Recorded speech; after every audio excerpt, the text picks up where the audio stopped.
பரிசுத்தமான ஓய்வு நாள் காலவேளையிலே தேவனை ஆராதிப்பதற்காக, தேவனை துதிப்பதற்காக, தேவன் நம்மளை கூட்டி சேர்த்த நல்ல கிருபைகளுக்காக தேவனை உள்ளத்தின் ஆழத்தின் நன்றி சொல்லி தேவனை துதிக்கிறார்.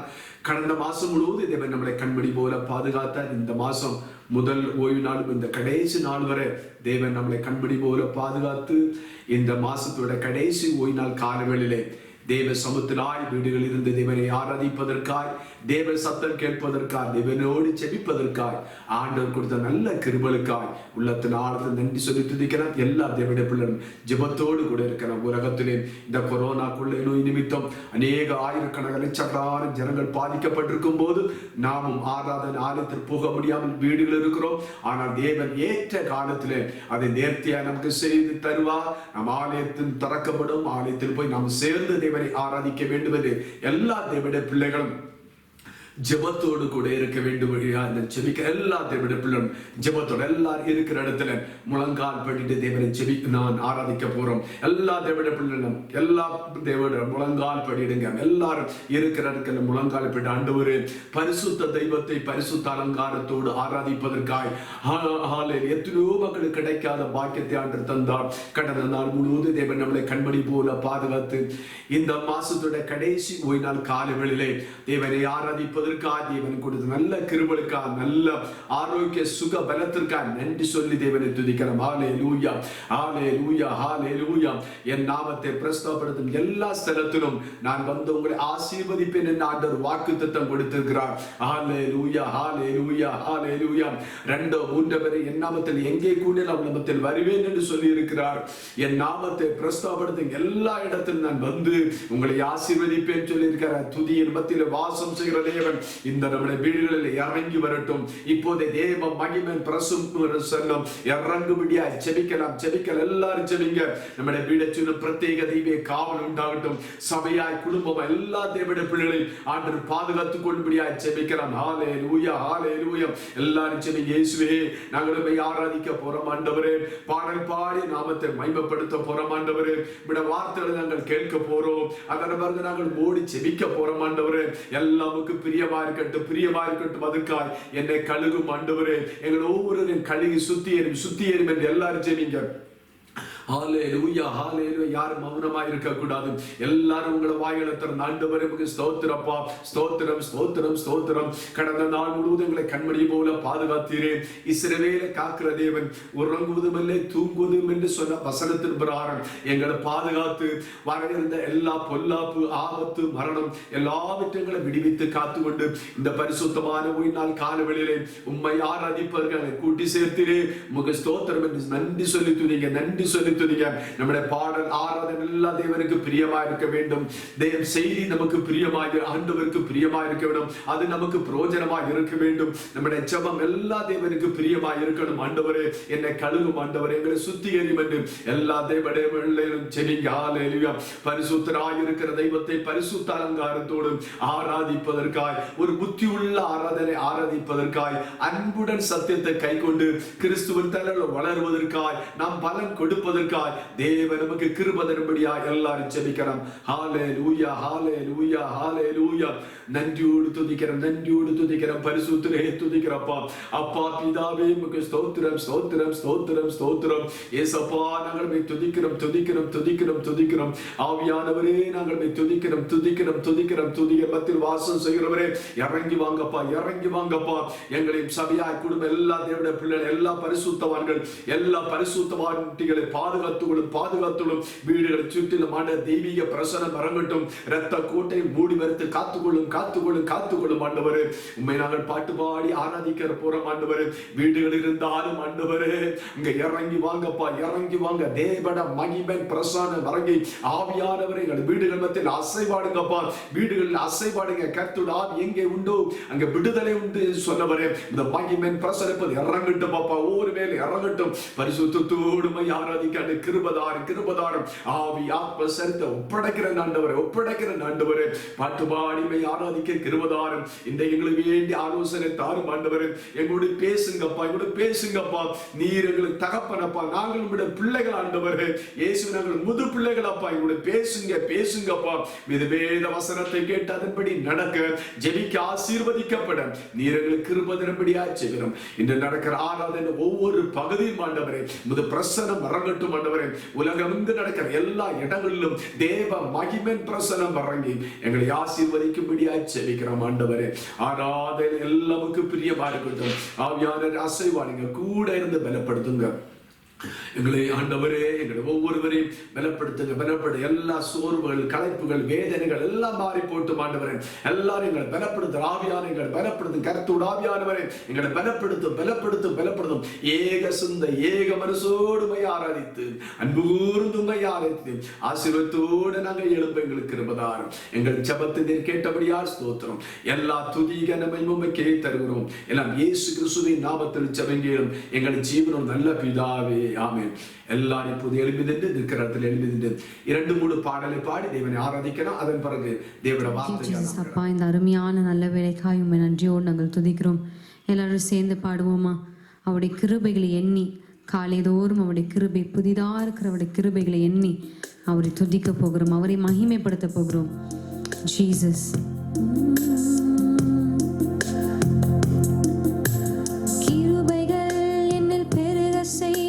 ஸ்தோத்திரம், உம் கரங்களால் என்னை காத்து கொண்டீரே ஸ்தோத்திரம். கிருபைகள் என்னில் பெருக செய்தீரே ஸ்தோத்திரம், உம் கரங்களால் என்னை காத்து கொண்டீரே ஸ்தோத்திரம்.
சொல்லலாமா? துதியும் துதியும் கனமும் எல்லாம் உமக்கே தேவா உமக்கே. துதியும்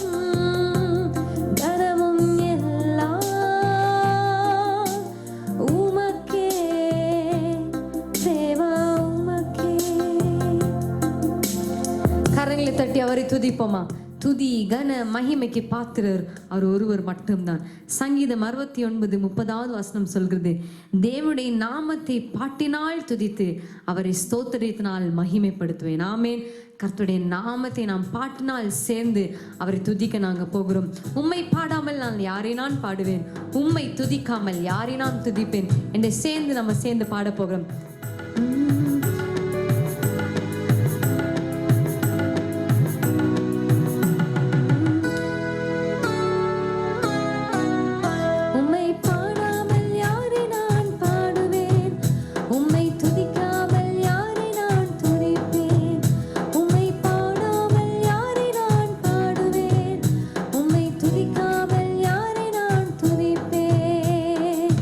துதியும் உமக்கே, ஹalleluya.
சொல்லலாமா?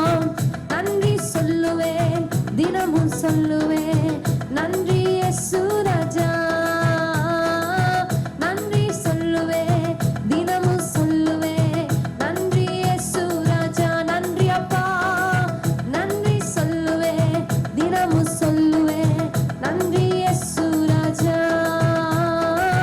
நன்றி சொல்லுவேன், தினமும் சொல்லுவேன், நன்றி இயேசு ராஜா. நன்றி சொல்லுவேன், தினமும் சொல்லுவேன், நன்றி இயேசு ராஜா. உமக்கு நன்றி அப்பா, நன்றி சொல்லுவேன், தினமும் சொல்லுவேன், நன்றி இயேசு ராஜா. அந்நிய பாஷைகள் சேர்ந்து வீரநாதா வைரநாதா ஜூரா வைடரே வீரநாதா வீரலோரோ சந்தரி தேரே வைரநாதா ஜூரநாதா வீரரே வைரநாதா சந்தரே வீர வைரநாதா ஜூரமான சந்தரே ஜூரமனாந்தல வைரே வீரமான சந்தே கடகல தூரகரந்தல் வைரமனாந்த வைரகரந்தல் கடகலமான சந்தே. உம்மை நாங்கள் நன்றியோடு துதிக்கிறோம். ரீகதலமா சந்தனா தல கரதலபா ரீகதல கடகலமா சந்தனே ரியாந்தல கரதலமா சந்தலா. உம்மை நாங்கள் துதிக்கிறோம் அப்பா, உமக்கு நாங்கள் நன்றிகளை செலுத்துகிறோம். உம் நாமத்துக்கே நாங்கள் நன்றிகளை செலுத்தும். ரீதாலாதா சந்தலே ரியாந்தல கரதலபா ரீகதல கடா ரகதனே சந்தனா ரகதனா ரதனே சந்தனே. வாய்களை திறந்து அந்நிய பாஷையில் சேர்ந்து அவரை துதிப்போமா? அவருக்கு ஒருவருக்கே நன்றி. அவருக்கு நன்றி பலிகளை ஏறெடுப்போமா? உங்க வீடுகளில் நன்றி பலி ஏறெடுக்கப்பட்டு ஸ்தோத்திர பலிகள் ஏறெடுக்கப்படட்டும். வாய்களை திறந்து ரீகா தலமா சந்தலே. அப்பா உமக்கு நன்றி, இயேசுவே உமக்கு நன்றி. நன்மைகள் செய்தீரே உமக்கு நன்றி, அதிசயங்கள் செய்தீரே உமக்கு நன்றி. எகோவா ஈரே என் தேவைகளை சந்தித்தீரே உமக்கு நன்றி. எகோவா ராஃபா சுகத்தை கொடுத்தீரே உமக்கு நன்றி. எல் ஷடாய் தேவன் எங்களோடு கூட இருந்தபடியால் நன்றி. சர்வ வல்லமுள்ள தேவனாய் எங்களோடு இருந்தபடியால் நன்றி. எகோவா ஷாலோம் சமாதானத்தை கொடுத்தபடியால் நன்றி. ஆண்டவரே எங்கள் தேவைகள் எல்லாம் கர்த்தர் சந்தித்தீரே. எகோவா ராஃபாவாக இருந்து எங்களை நடத்தினீரே உமக்கு நன்றி. நல்ல மேய்ப்பனா இருந்து எங்களை நடத்தினீரே உமக்கு நன்றி. நீர் செய்த சகல உபகாரங்களுக்காய் இந்த கால வேளை நாங்கள் நன்றிகளை செலுத்துகிறோம். குடும்பமாய் நன்றிகளை செலுத்துகிறோம். சபையாய் நாங்கள் நன்றிகளை செலுத்துகிறோம். நீர் செய்த ஒவ்வொரு நன்மைக்காய் உமக்கு நன்றி நன்றி நன்றி. உம்மை நாங்கள் துதிக்கிறோம், உமக்கு நாங்கள் மகிமை செலுத்துகிறோம், உமக்கு நாங்கள் புகழ்ச்சி ஏறெடுக்கிறோம் அப்பா. எல்லா துதி கன மகிமைக்கு பாத்திரர் ஒருவரே, நீர் ஒருவரே அப்பா. You deserve the glory, you deserve our praises. We praise you Jesus. உமக்கு நாங்கள் நன்றிகளை செலுத்துகிறோம், உமக்கு நாங்கள் நன்றிகளை இந்த காலை வேளையில இந்த மாதம் முழுவதும் நீங்க நடத்தினீரே உமக்கு நன்றி நன்றி நன்றி நன்றி நன்றி. Thank you Jesus. உமக்கு நன்றி அப்பா. கர்த்தர் செய்த சகல உபகாரங்களுக்காய் உமக்கு நன்றி. நீ செய்த சகல ஆசீர்வாதங்களுக்காய் உம்மை நன்றியோடு நாங்கள் துதிக்கிறோம், ஸ்தோத்திரிக்கிறோம் அப்பா. உம்மை நன்றியோடு நாங்கள் துதிக்கிறோம் ஏசப்பா. உமக்கு நன்றி. ஆவியானவரே உமக்கு நன்றி. இந்த மாதம் முழுதும் கண்ணின் மணி போல பாதுகாத்து ஆண்டவரே இந்த 31வது நாளை கர்த்தர் காண செய்தீரே உமக்கு நன்றி. இந்த கடைசி நாள்ல கூடமாக உம்முடைய சன்னிதானத்துல வந்து உம்மை ஆராதிக்க உமக்கு நாங்கள் நன்றிகளை செலுத்த நீர் கொடுத்த இந்த நல்ல நேரத்துக்காக உமக்கு நன்றி. நம்ம எல்லாம் நன்றி இதயத்தோடு ஆண்டுக்கு நன்றிகளை செல்ல. அவர் செய்த நன்மைகள், அவர் செய்த அதிசயங்கள், அவர் நம்ம கொடுத்த ஈவுகள், அன்பு பாராட்டினதுக்கு எல்லாத்துக்கும் கர்த்தருக்கு நம்ம நன்றி செல்லலாமா?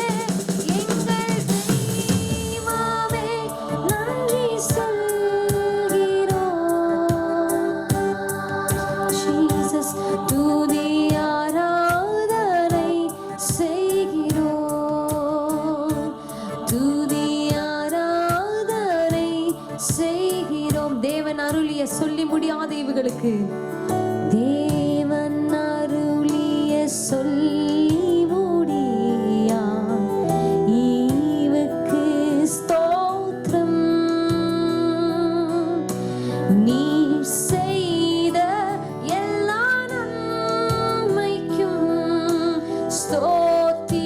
ஸ்தோத்திரமே. எண்ணி முடியா அதிசயங்கள் செய்தவரே ஸ்தோத்திரமே. எண்ணி முடியா அதிசயங்கள் செய்தவரே ஸ்தோத்திரமே. சொல்லுவோம். பிதாவே நன்றி சொல்கிறோம், இயேசுவே நன்றி சொல்கிறோம், பிதாவே நன்றி சொல்கிறோம், இயேசுவே நன்றி சொல்கிறோம். கடந்த நாட்கள் கண்மணி போல பாதுகாத்தீரே, சோதனையில் என்னை தேற்றியே தைரியப்படுத்தினீரே. தீராத நோய்களெல்லாம் தழும்புகளால் சுகப்படுத்தினீரே. தீராத நோய்களெல்லாம் தழும்புகளால் சுகப்படுத்தினீரே. பிதாவே நன்றி சொல்கிறோம், இயேசுவே நன்றி சொல்கிறோம், பிதாவே நன்றி சொல்கிறோம், இயேசுவே நன்றி சொல்கிறோம். தூய ஆவியே, தூய ஆவியே, எங்கள் தெய்வமே நன்றி சொல்கிறோம்.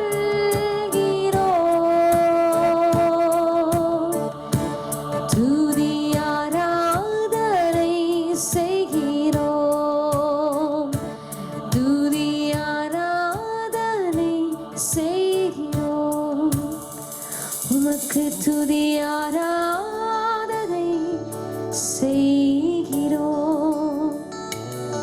Thank you Jesus. அப்பா உமக்கு நன்றி. பிதாவே உமக்கு நாங்கள் நன்றிகளை செலுத்துகிறோம். கடந்த நாட்கள் எல்லாம் கண்ணின் மணி போல நீர் எங்களை பாதுகாத்து சட்டைகளின் நிழலிலே எங்களை தங்கி தாபரிக்க பண்ணினீரே உமக்கு நன்றி. ஆண்டவரே, இந்த நேரத்தில் கூடமாக நன்றிதத்தோடு நாங்கள் துதிக்கிறோம், ஸ்தோத்திரிக்கிறோம். எபினேசரே, இம்மட்டும் நீர் எங்களை நடத்தினீரே உமக்கு நன்றி. இனிமேலும் கர்த்தர் எங்களையும் எங்கள் குடும்பங்களையும் எங்கள் சபைகளையும் தேசத்தையும் கர்த்தர் நடத்த போகிறபடியால் நமக்கு நன்றி ராஜா. இந்த நேரத்தில் கூடமாக எங்க தேசத்துக்காய் நாங்கள் செபிக்கிறோம்.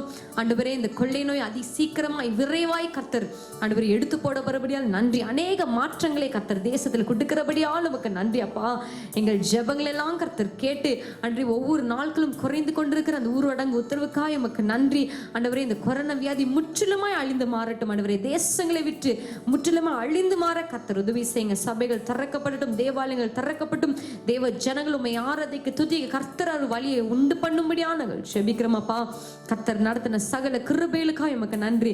வியாதியோடு யாரெல்லாம் இருக்கிறாங்களோ, இந்த நிகழ்ச்சி யாரெல்லாம் வேதனையோடு வியாதியோடு பார்க்கிறார்களோ, யெகோவா ராஃபா சுகத்தை கொடுக்கிற என் தேவன், வசனத்தை அனுப்பி குணமாக்குற என் தேவன், நம்முடைய வசனத்தை நாங்கள் அனுப்புகிறோம். குணம் உண்டாகட்டும், சுகம் உண்டாகட்டும், பலன் உண்டாகும் நாங்கள் செபிக்கிறோம். குடும்பங்களை கர்த்தர் ஆஸ்வதிப்பீராக, பிள்ளைகளை கர்த்தர் ஆஸ்வதிங்க, வாலிபர்களை கர்த்தர் ஆஸ்வதிங்க, எங்க தேசத்தை கர்த்தர் ஆஸ்வதிங்க.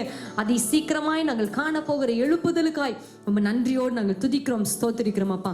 நீ செய்த சகல உபகாரங்களுக்காய் இந்த கால வேளையில நன்றி ஹிருதயத்தோடு நாங்கள் துதிக்கிறோம், ஸ்தோத்திரிக்கிறோம். இதோ செய்திக்கு நேராக நாங்கள் கடந்து செல்கிறோம். நீர் எங்களோடு பேசுவீராகப்பா.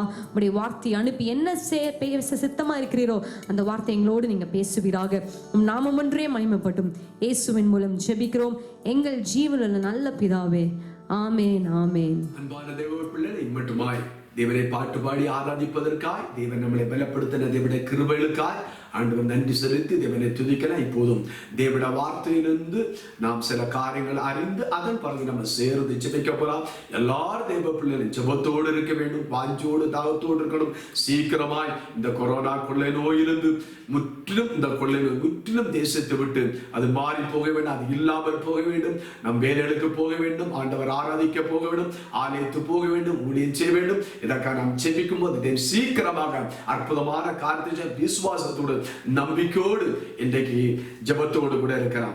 இன்றைக்கு தேவனுடைய செய்திக்காய் வாசிக்க வேண்டிய தேவ பகுதி மத்தேயு சுவிசேஷம் 24ஆம் அதிகாரம் 7வது வசனத்திலிருந்து அதில் 13வது வசனம் வரை நம்ம வாசிக்கலாம். மத்தேயு சுவிசேஷம் 24ஆம் அதிகாரம் 7வது வசனத்திலிருந்து அதோட 13வது வசனம் வரை நான் உங்களுக்காக வாசிக்கிறேன். ஜெபத்தோடு கூட இருக்கலாம்.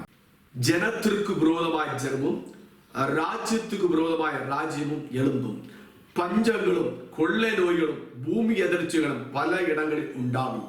இவைகளெல்லாம் வேதனைகளுக்கு ஆரம்பம். அப்பொழுது உங்களை உபத்திரத்துங்களுக்கு ஒப்பு கொடுத்து உங்களை கொலை செய்வார்கள். என் நாமத்தின் நிமித்தம் நீங்கள் எல்லா ஜனங்களாலும் பகைக்கப்படுவீர்கள். அப்பொழுது அநேகர் இடர்கள் அடைந்து ஒருவரை ஒருவர் காட்டி கொடுத்து ஒருவரை ஒருவர் பகைப்பார்கள்.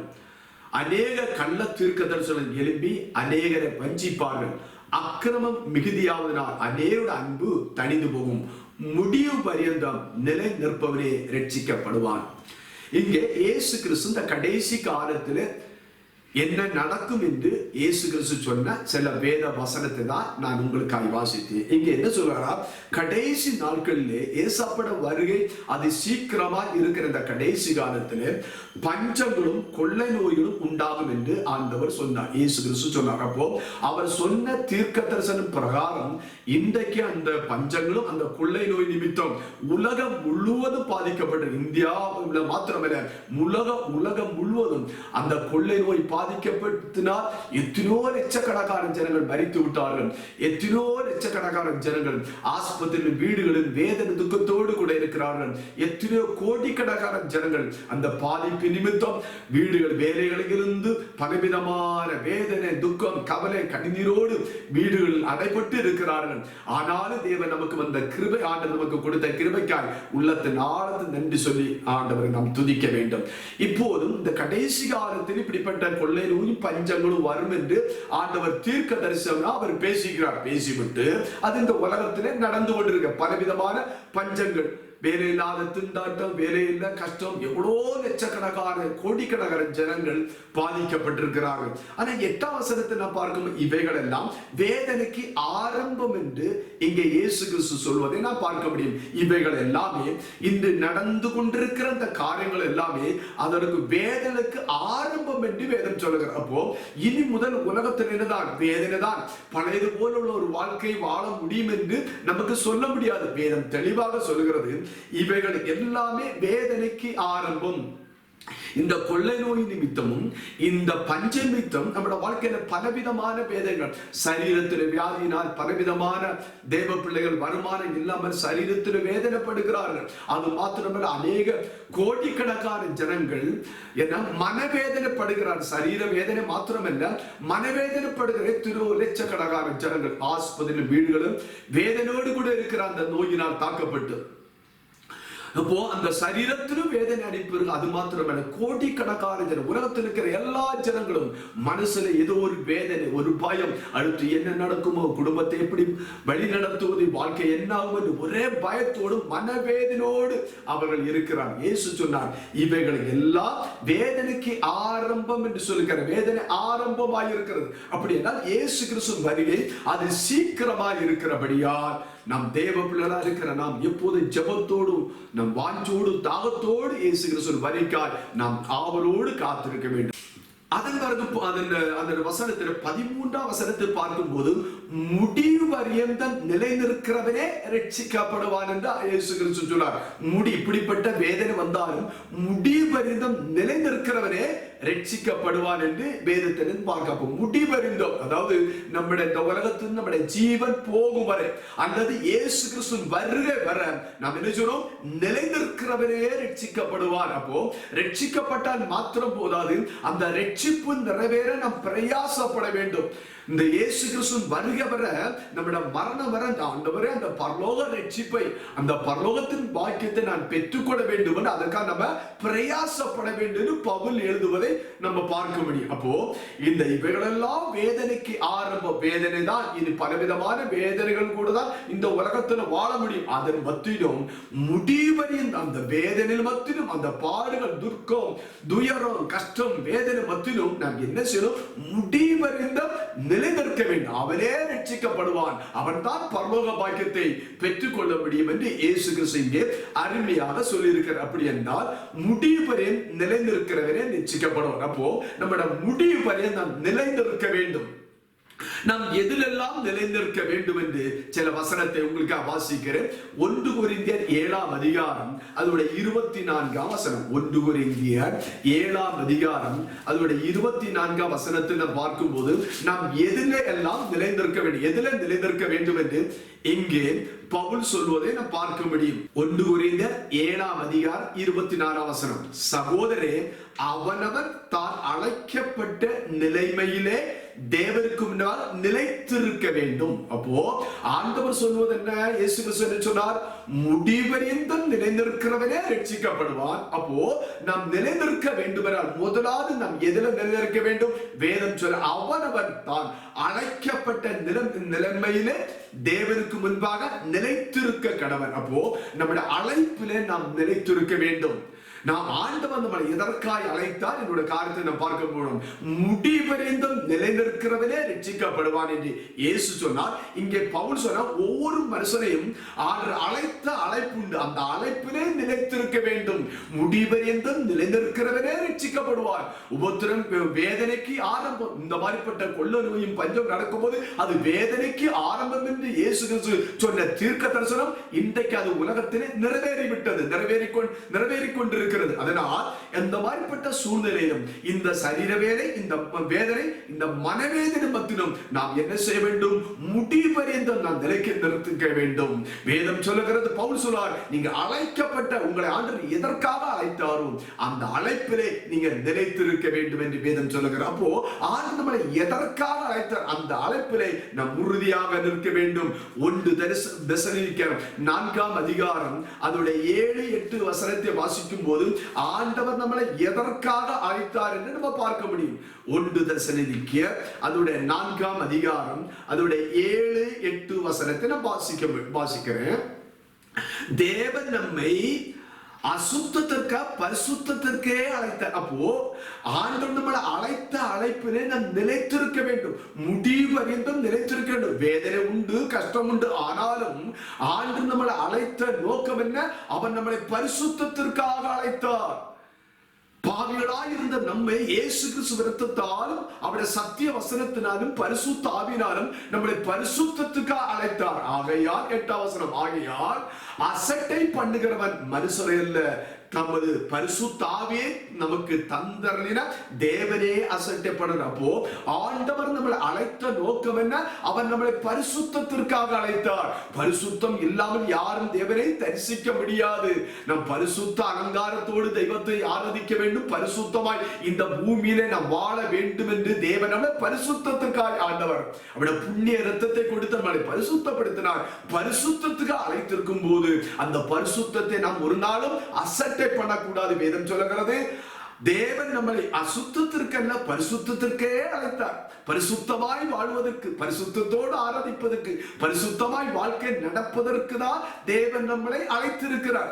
பாவிகளாய் இருக்கிற ஜனங்களை, பரிசுத்தம் இல்லாமல் பாவத்தின் அசுத்தத்தில் இருக்கிற ஜனங்களை சுவிசேஷ அறிவித்து அவர்களை பரிசுத்தமாக்கி தேவன சமத்தில் கொண்டு வந்து அந்த பரலோக ராஜ்யத்தில் நம்மளை கொண்டு நிறுத்துவதற்கு தான் தேவன் நம்மளை அழைத்தார். அந்த ஊழியத்தை நாம் செய்ய வேண்டும். அப்போ ஆகையால் அசட்டை பண்ணுகிற எது? இந்த பரிசுத்தத்தை குறித்து பேசும்போது எப்போது இந்த பரிசுத்தத்தை குறித்து பேசுகிறார்கள் என்று பேசும்போது அதை மனுஷன் அசைக்கவன். என்னடா ஆசீர்வாதத்தை குறித்து பேசாமல் எப்ப பார்த்தாலும் பரிசுத்தமாயிரு, அந்த பாவம் செய்ய, அந்த பாவம் இந்த பாவம் பரிசுத்தமாயிரு என்று இப்படி பேசும்போது நம்ம மனுஷரும் மனுஷரை நாம் அசட்டை பண்ணுவோம். பரிசுத்தத்தை குறித்து பேசுற மனுஷர்களையோ ஊழியரும் நாம் அசட்டை பண்ணுவோம். அப்ப வேதம் சொல்லுகிறது, ஆகையால் அசட்டை பண்ணுகிற மனுஷரை அல்ல, நமது பரிசுத்தாவியை நமக்கு தந்தரனா தேவனை அசட்டப்பட நல்லா கவனிங்க. தேவன் நம்மளை பரிசுத்தத்துக்கு அழைத்திருக்கும் போது பரிசுத்தம் இல்லாமல் யாரும் பரலோகராஜ்யம் போக முடியாது. அதற்காக தேவட பிள்ளைகள் ஊழியர்களாய் இருக்கலாம், பெற்றோராய் இருக்கலாம், மற்றுள்ள தேவட பிள்ளைகளாய் யாராவது ஒரு மனுஷன் பாவத்திலும் அசுத்தத்திலும் நடக்கும்போது அவனிடத்தில் பரிசுத்தமாய் வாழ வேண்டும் என்று சொல்லும் போது அந்த பரிசுத்தத்தை பற்றி பேசும்போது நாம் ஒரு நாள் அசட்டை பண்ணக்கூடாது. அது ஊழியர்களாய் இருந்தாலும் பெற்றோராய் இருந்தாலும் யாராய் இருந்தாலும் பரிசுத்தமாய் வாழ்வதற்கு நம்ம அழைக்கும் போது பாவத்தை குறித்து ஆண்டவர் நம்மளை கண்டித்து உணர்த்தி பரிசுத்த தெய்வத்தை பரிசுத்த அலங்காரத்தோடு ஆராதிக்க வேண்டும் என்று தேவன் மனுஷரை கொண்டோ ஊழியரை கொண்டோ தேவ பிள்ளைகளை கொண்டோ ஊழியரை கொண்டு ஒரு புத்திமதி சொல்லும் போது வேதம் சொல்லுகிறது அசட்டை பண்ணுகிற மனுஷரை அல்ல, ஊழியர் அல்ல அசட்டை பண்ணுவது. நமது பரிசுத்தாவியை நமக்கு தந்திருந்த தேவனை அசட்டப்படுகிறப்போ பரிசுத்தத்திற்காக நாம் தேவன் நம்ம அழைத்திருக்கும் போது நாம் ஒரு நாளும் பரிசுத்தத்தை குறித்து பேசும்போது பரிசுத்தத்தை குறித்து நாம் கேள்விப்படும் போது பரிசுத்தத்தை குறித்து பேசுற ஊழியரை நாம் ஒரு நாளும் அசட்டை பண்ணக்கூடாது. அந்த வார்த்தை நாம் அசட்டை பண்ணக்கூடாது. ஆண்டவர் சொன்னார் பரிசுத்தமாக இருக்கிற இன்னும் பரிசுத்தமாக இருக்கட்டும், நீதி செய்யணும் இன்னும் நீதி செய்யட்டும், நான் இதோ சீக்கிரமாய் வருகிறேன், அவனவன் கிரியைக்கு தக்கதாக கொடுக்கிற பலன் என்னோடு கூட வருகிறது என்று இயேசு கிறிஸ்து சொன்னார். அப்போ ஆண்டு நம்ம அழைத்த நோக்கம் எதற்கு அழைத்தார்? பரிசுத்தத்திற்காக அழைத்தார். அந்த அழைப்பினை நாம் நிலைத்திருக்க வேண்டும் என்று வேதத்திலும் பார்க்கிறோம். அடுத்து நம்ம எடுத்து வாசிக்கலாம் 2 தெசலோனிக்கேயர் 2ஆம் அதிகாரம் அதனுடைய 14-15 வசனத்தை நான் உங்களுக்கு வாசிக்கிறேன். 2 தெசலோனிக்கேயர் அதனுடைய 2ஆம் அதிகாரம் 14-15 வசனங்களை நான் உங்களுக்காக வாசிக்கிறேன். ரொம்ப கவனத்தோடு இருக்கலாம். நீங்கள் நம்முடைய கர்த்தராகிய இயேசு கிறிஸ்துவின் மகிமையை அடையும் பொருட்டாக எங்கள் சுவிசேஷத்தினாலே அந்த அழைப்புக்கு உங்களை அழைத்தார். ஆண்டவருடைய சுவிசேஷத்தினாலே கிறிஸ்துவின் மகிமையை அடைவதற்கு நம்மளை அழைத்தார். ஆகையால் 15 ஆகையால் சகோதரரே, நீங்க நிலை கொண்டு வார்த்தையினாலும் நிருபத்தினாலும் நாங்கள் உங்களுக்கு உபதேசித்த முறைமைகளை கை கொள்ளுங்கள். அப்போ நல்லா கவனிங்க, ஆண்டவர் நம்மளை பரிசுத்தத்திற்கு அழைத்தார். அந்த தேவட மகிமை நாம் பெற்றுக் கொள்வதற்காக நம்ம அழைத்திருக்கும் போது ஒரு ஊழியர் சொல்கிற வார்த்தையினாலாது அல்லது நிருபத்தினாலாது நாங்கள் உங்களுக்கு உபதேசித்த முறைமைகளை கை கொள்ளுங்க. அப்போ இதுல இருந்து என்ன புரியுது? ஆண்டோட உபதேசத்தை நாம் கை கொள்ள வேண்டும். ஊழியர்கள் பேசும்போது வேத வசனத்திலிருந்து ஆண்டவர் ஊழியர் நமக்கு பேசும்போது அந்த உபதேசங்களை நாம் கை கொள்கிறாய் இருக்க வேண்டும். இதற்கு நம்மளை அழைத்தார், மகிமைக்காய் அழைத்தார். அந்த அழைப்பிலே நாம் உறுதியாக இருந்து தேவன் நமக்கு கொடுக்கிற ஆண்டோட வார்த்தையினாலும் உபதேசத்தினாலும் நாம் என்ன செய்ய வேண்டும்? உபதேச முறைகளை நாம் கை கொண்டு நடக்க வேண்டும். ஆண்டு நம்மளை அழைத்திருக்கிற அழைப்பிலே நாம் உறுதியாக இருந்து ஒவ்வொரு நாளும் ஆண்டு நமக்கு வார்த்தைகளை கொடுக்கும் போது நிருபத்திலிருந்து அப்போஸ்தலர் பவுல் பவுலால் எழுதப்பட்ட வார்த்தையை நாம் கேட்ட அந்த நிருபத்தை படிக்கிற நாம் என்ன செய்யணும்? அந்த உபதேசத்திலே நாம் நிலைத்திருக்க வேண்டும். நமக்காக பேசப்படுகிற வார்த்தையை நாம் கேட்டு அதிலே அதை கை கொண்டு நாம் நடக்க வேண்டும் என்று பரிசுத்த வேதத்திலே நாம் பார்க்கிறோம். அதன் பிறகு நம்ம பார்க்கும் போது என்ன 1 தீமோத்தேயு 6ஆம் அதிகாரம் ஆண்டு நம்மளை எதற்காக அழைத்தார்? நீங்கள் அழைப்பிலே நிலைத்திருக்க வேண்டும். இயேசு கிறிஸ்து முடிவறிந்த நிலைத்திருக்கிறவர் ரட்சிக்கப்படுவார். அப்போ ஆண்டவர் நம்மளை எதற்காக அழைத்தார் என்று இங்க நம்ம பார்க்கிறோம். 1 தீமோத்தேயு 6ஆம் அதிகாரம் அதோட 12வது வசனத்தை வாசிக்கும் போது விசுவாசத்தின் நல்ல போராட்டத்தை போராடு, நித்திய ஜீவனை பற்றிக்கொள், அதற்காகவே நீ அழைக்கப்பட்டாய். அப்போ ஆண்டவர் நம்மளை எதற்காக அழைத்தால் அந்த அழைப்பிலே நாம் உறுதியா இருக்க வேண்டும். அந்த அழைப்பிலே நிலைத்திருந்தாதான் நம்ம பரலோக ராஜ்யம் போக வேண்டும். ஆண்டவர் நம்மளை எதற்காக அழைத்தாரோ நித்திய ஜீவனை பெற்றுக்கொள்ள அழைத்தார். இந்த பூமியோட வாழ்க்கை இல்ல, இந்த உலகத்துல ஒரு மனுஷனோட வாழ்க்கையில 70-80 வருஷம் அதோட அவனோட வாழ்க்கை முடிந்து விடும். ஆனால் நமக்கு ஒரு வாழ்க்கை உண்டு, அதுதான் நித்திய வாழ்க்கை. கோடி கோடி வருஷமாய் யுக யுகமாய் தேவாதி தேவனோடு கர்த்தாதி கர்த்தரோடு ராஜாதி ராஜாவோடு இயேசு கிறிஸ்துவோடு ஆவியானோடு வாழ்கிற ஒரு பெரிய வாழ்க்கை உண்டல்லவா? அந்த புதிய எருசலேம் வாழ்க்கையை வாழ்க்கை வாழ்வதற்கு தான் ஆண்டவர் நம்மளை அழைத்தார் என்று இங்கே பவுல் தீமோத்தேயுவுக்கு எழுதுகிறார். அன்பான தேவர்களே, இந்த உலகத்தில் இந்த கொரோனா கொள்ளை இந்த பாடுகள் தான், வேதனை தான். ஆண்டவரே சொல்லிட்டார், பஞ்சங்களும் கொள்ளை நோயும் வேதனைக்கு ஆரம்பம் என்று சொல்லிவிட்டார். அந்த வேதனையோடு கூட நாம் இருந்தாலும் ஒன்று நாம் புரிந்து கொள்ள வேண்டும், இந்த வேதனை கொஞ்ச நாள் தான். இந்த உலகத்தில் வாழ்கிற கொஞ்ச நாள் எனக்காய் ஒரு மகிமையான ஒரு தேசம் இருக்கிறது, எனக்கு ஒரு மகிமையான வாழ்க்கை இருக்கிறது. தெய்வத்தோடு வாழ்கிற வாழ்க்கை, ஆதி முற்பிதாக்களோடு வாழ்கிற வாழ்க்கை, பரிசுத்தவான்களோடு வாழ்கிற வாழ்க்கை, ஒரு வாழ்க்கை உண்டு. அதற்கு அந்த நித்திய வாழ்க்கை வாழ்வதற்கு தான் ஆண்டவர் இந்த பூமியிலே நம்ம அழைத்தார் என்பதை வேதம் தெளிவாக சொல்லுங்க. அப்போ தேவ பிள்ளைகளா இருக்கிற நாம் நினைக்கிற இந்த பூமியில கோடி கோடி வருஷம் ரொம்ப சம்பாதித்து நல்லா சாப்பிட்டு நல்லா ஜாலியா வாழ்வதற்கு மாத்திரமல்ல தேவன் அழைத்தார். நமக்கு ஒரு மகிமையான ஒரு வாழ்க்கை உண்டு. நித்திய நித்திய காலமாய் யுக யுகமாய் மரணம் இல்லாமல் நித்திய நிக்க வேதனை துக்கம் கவலை கண்ணீர் இல்லாத ஒரு வேதனை இல்லாத ஒரு வாழ்க்கை உண்டு. அந்த வாழ்க்கைக்கு தான் தேவன் நம்மளை அழைத்தார் என்று இங்கே நாம் பார்க்கிறோம். அப்போ வாஞ்சோடு தாகத்தோடு ஆண்டவர் என்னை அழைத்தது இந்த பூமிக்குற வாழ்க்கை இல்ல. அதனால் தான் பவுல் சொல்லுகிறார், நீங்க பூமிக்குள்ள இல்ல மேலானவளை தேடுங்க, பூமிக்குள்ள தேடாதீங்க மேலானவளை தேடுங்க என்று வேதம் சொல்லுகிறார். அதனால் தான் இயேசு கிறிஸ்து சொன்னார், முதலாவது தேவனுடைய ராஜ்யத்தோட நீதியை தேடுங்க, அப்பொழுதுதான் இவைகளெல்லாம் ஒரு கூட கொடுப்பேன் என்று ஆண்டவர் சொல்லியிருக்கிறார். என் அன்பான தேவப்பிள்ளை, இந்த கொரோனா கொள்ளை நோயிட்டும் சரீரத்திலும் மனசிலும் பலவிதமான வேதனையோடு கூட நம்ம இருக்கும் போது நம்ம முடிவரை இந்த நிலைத்திருக்க வேண்டும். ஆண்டவர் என்னை எதற்காக அழைத்தாரோ, நம்மை எதற்காக அழைத்தாரோ அந்த அழைப்பிலே நாம் உறுதியாக இருக்க வேண்டும். அவர் அழைத்த அழைப்பில் உறுதியாக இருந்து என்னை அழைத்ததெல்லாம் நித்திய ஜீவனை பெற்றுக் கொள்வதற்காக, ஆண்டு பூமியில வாழ்வதற்கு மாத்திரமல்ல அந்த நித்திய ஜீவனை பெற்றுக் கொள்வதால் மரணம் இல்லாத கோடி கோடி கோடி வருஷங்கள் யுக யுகமாய் வாழ்கிற ஒரு மகிமையான ஒரு வாழ்க்கை உண்டல்லவா, அதுதான் நித்திய வாழ்க்கை. ஏசப்பாவோடு வாழ்கிற ஒரு வாழ்க்கை உண்டு. அந்த வாழ்க்கைக்கு வாழ்வதற்கு தான் இயேசு கிறிஸ்து நம்மை அழைத்தார். எப்படி அழைத்தார்? வருத்தப்பட்டு பாரம் சுமக்குள்ளே நீங்கள் எல்லாரும் இடத்தில் வாருங்கள், நான் உங்களை இளைப்பாறுதல் தருவேன் என்று ஆண்டவர் அழைத்தார். உங்கள் ஆத்மாவுக்கு இளைப்பாறுதல் தரும், என் கற்பனை கை கொண்டால் உங்கள் ஆத்மாவுக்கு இளைப்பாறுதல் தரும் என்று பரிசுத்த வேதத்தில் ஏசப்பா சொன்னதை நாம் பார்க்க முடியும். என் அன்பான தேவர்களே, நாம் அழைக்கப்பட்ட அழைப்பிலே உறுதியாய் நாம் நிலைத்திருக்க வேண்டும். முடிவறிந்தும் நிலைநிற்பு இருக்கிறவரே அவர் ரட்சிக்கப்படுவார். அவர்களுக்கு மாத்திரம்தான் அந்த நித்திய ஜீவனுக்குள் நாம் பிரவேசிக்க முடியும், அந்த நித்திய வாழ்க்கையில நாம் வாழ முடியும் என்று இங்கே நாம் பார்க்க. அப்போ தேவன் நம்மளை அழைத்த நோக்கமே நித்திய ஜீவனை நாம் பெற்றுக் கொள்வதற்காக, அந்த நித்திய வாழ்க்கை வாழ்வதற்கு ஆண்டவர் அழைத்தார். அதன் பிறகு ஆண்டவர் ஒரு மனுஷனை எதற்காக அழைத்தார் எடுத்து வாசிக்கலாம். 1 பேதுரு 2ஆம் அதிகாரம் அதோட 9வது வசனத்தை நான் உங்களுக்காக வாசிக்கிறேன்.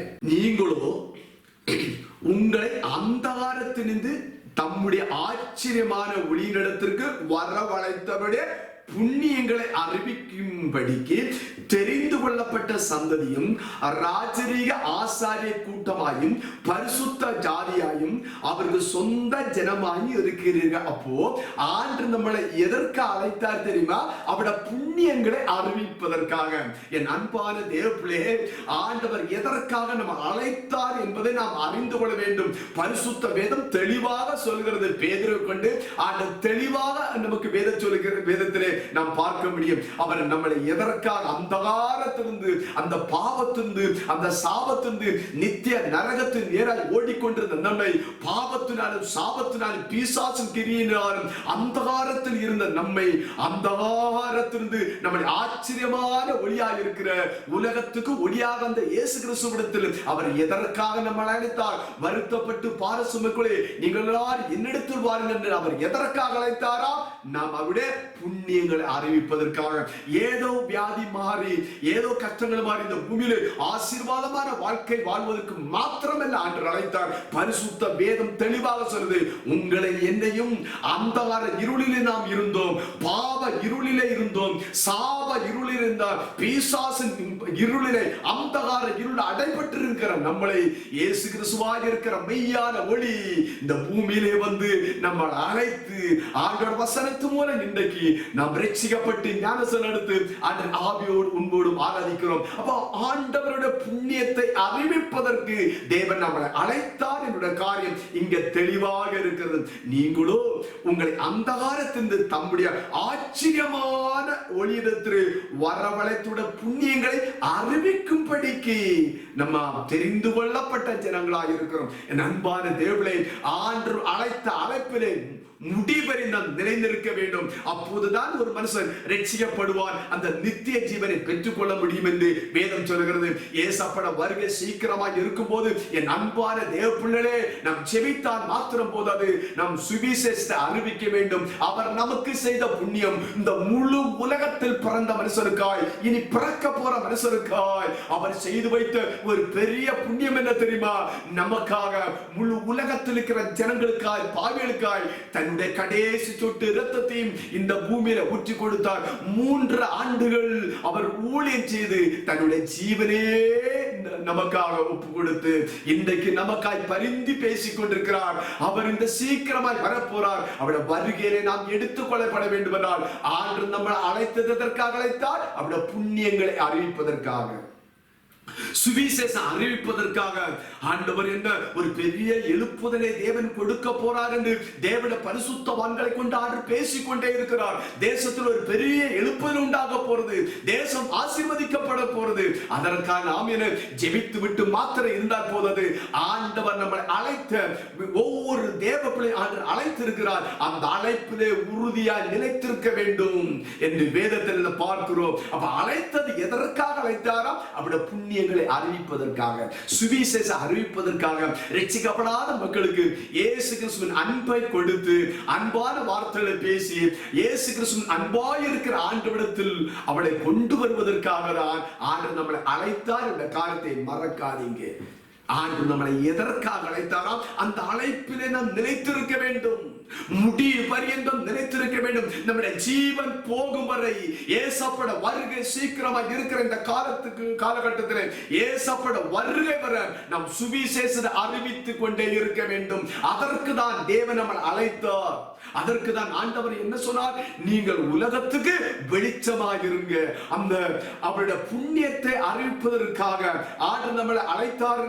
அந்த காலத்திலிருந்து நம்முடைய ஆச்சரியமான ஒளியாக இருக்கிற இயேசு கிறிஸ்துவிடத்தில் நம்மை அழைத்திருக்கும் போது, அந்த அழைப்பை பெற்று ஆண்டவரிடத்தில் வந்த போது, அந்த ஒளியாக இருக்கிற ஆண்டவரை நம்ம தரித்திருக்கும் போது என்ன செய்யணும்? நாம் உலகத்துக்கு வெளிச்சமாக இருக்க வேண்டும், உலகத்துக்கு வெளிச்சமாக இருக்க வேண்டும், உலகத்துக்கு நம்ம உப்பாக இருக்க வேண்டும், உலகத்துக்கு சாட்சியாக இருக்க வேண்டும். அதனால ஆண்டவர் சொன்னார், உலகம் எங்கு போய் சுவிசேஷத்தை அறிவித்து என்ன ஜனங்களை பிதா குமாரன் பரிசுத்தாவினால் ஞானஸ்நானம் எடுக்க கொடுங்கள் என்று ஆண்டவர் சொல்லி இருக்கிறாரே. நீங்கள் போய் கனி கொடுங்கள் என்று வேதம் சொல்லி இருக்கிறேன். என் அன்பான தேவ பிள்ளை, இந்த வார்த்தைகளை கேட்டுக்கொண்டிருக்கிற தேவ பிள்ளை, உலகத்தில் உங்களுக்கு முடிவு ஒரு வேதனை உண்டு.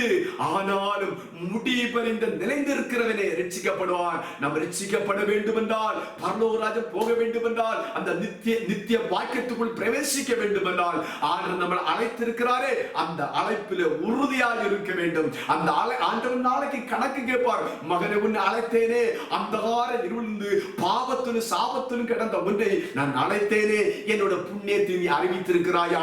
ஒரு பாவி மனம் திரும்போது பரலோகத்தில் மிகுந்த சந்தோஷம் அல்லவா? என்னை நீ சந்தோஷப்படுத்தியிருக்கிறாயா?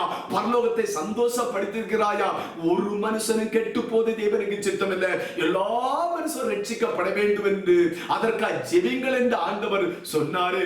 அது மாத்திரமல்ல, எல்லாரும் சத்தியத்தை அறிகிற அறிவு அடைய வேண்டும். அது தேவனுக்கு முன்பாலே நன்மையான காரியம், அது பிரியமான காரியம் என்று வேதம் சொல்கிற என் அன்பான தேவ பிள்ளைகளை ஒன்று யோசிக்க வேண்டும். ஆண்டவர் எனக்கு எதற்காக அழைத்தார்? ஆண்டவர் அழைத்த நோக்கம் என்ன? அவருடைய புண்ணியத்தை அறிவிப்பது. என் அன்பான தேவளே, இனி மௌனமா இருக்காதீங்க. ஏசப்பா வருகை சீக்கிரம். உங்களுக்கு கொடுக்கப்பட்ட நல்ல சமயம், அந்த சமயத்தை வீணடிக்காதீங்க. உங்க இனஜன பந்துக்கள் சொந்தக்காரர் எல்லாரும் ஆண்டவரிடத்தில் கொண்டு வாங்க, சபையில் கூட்டி சேருங்க. ஏசப்பட வருகை சீக்கிரமாக இருக்கிறது. ஏசப்பட வருகையில நான் போக வேண்டும் என்றால் என்ன சொல்ல, நம்முடைய பொக்கிஷத்தை அங்கே சேர்த்து வைக்க வேண்டும். ஆத்மாக்களை ஆதாயப்படுத்துவது அது நித்திய ஜீவனுக்கு ஏதுவான். ஆத்மா ஞானமுள்ளவன் தான் ஆத்மாவை ஆதாயப்படுத்திக் கொள்வான் என்று வேதம் சொல்கிறது. அப்ப தேவ பிள்ளைகளா இருக்கிற நாம் ஆண்டவர் என்னை எதற்காக அழைத்தார்?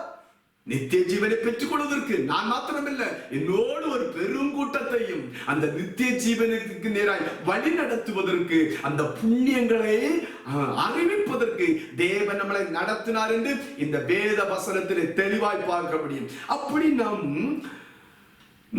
அவர் நம்மளை அழைத்திருக்கும் போது நாம் எப்படிப்பட்டவளா இந்த பூமியில வாழ வேண்டும் என்று வேதம் சொல்லுகிறது. அதோடைய 11வது வசனமும் 12வது வசனத்தை நான் உங்களுக்கு வாசிக்கிறேன். பிரியமானவர்களே, அப்போ நல்லா கவனிங்க. அந்தகாரத்தின் இருளிலிருந்து நம்மளை அழைத்தார், ஆண்டோட பிள்ளைகளாய் மாற்றி நம்மளை என்ன செய்கிறார்? நம்மளை தேவனுடைய புண்ணியங்களை அறிவிப்பதுக்கு ராஜரிக ஆசரிப்பு கூட்டம், பரிசுத்த ஜாதி, சொந்த ஜனமா நம்மளை மாற்றி விட்டா. அப்படி இருக்கிற நாம் என்ன செய்ய வேண்டும் என்றால், நம்முடைய ஆத்துமாவை, அநேக ஆத்துமாவை ஆதாயப்படுத்துவது மாத்திரமல்ல, நம்ம ஆத்துமாவை நாம் காத்துக்கொள்ள வேண்டும். ஒரு மனுஷன் உலகம் முழுவதும் ஆதாயப்படுத்த ஆத்துமா நஷ்டப்படுத்தினா என்ன லாபம்? ஒரு பிரயோஜனம் வரப்போ நம்முடைய ஜீவன், நம்முடைய ஆத்துமா விலையேறப்பெற்ற. அதனால்தான் பவுல் சொல்லுகிறாரு 18ஆம் வசனத்திலே, பிரியமானவர்களே, அந்நியரும் பரதேசியுமாய் இருக்கிற நீங்கள் ஆத்துமாவுக்கு விரோதமாய் போர் செய்கிற மாம்ச இச்சை விட்டு விலகுங்க. அப்போ இவ்வளவு பெரிய ஒரு பதவி ஆண்டு நமக்கு தந்திருக்கிறார். அதன் பிறகு உங்க ஆத்துமம் நீங்கள் காப்பாற்ற வேண்டும். நீங்கள் புண்ணியத்தை அறிவித்தால் மாத்திரம் போதாது, அநேகர் சுவிசேஷத்தை அறிவித்தால் மாத்திரம் போதாது.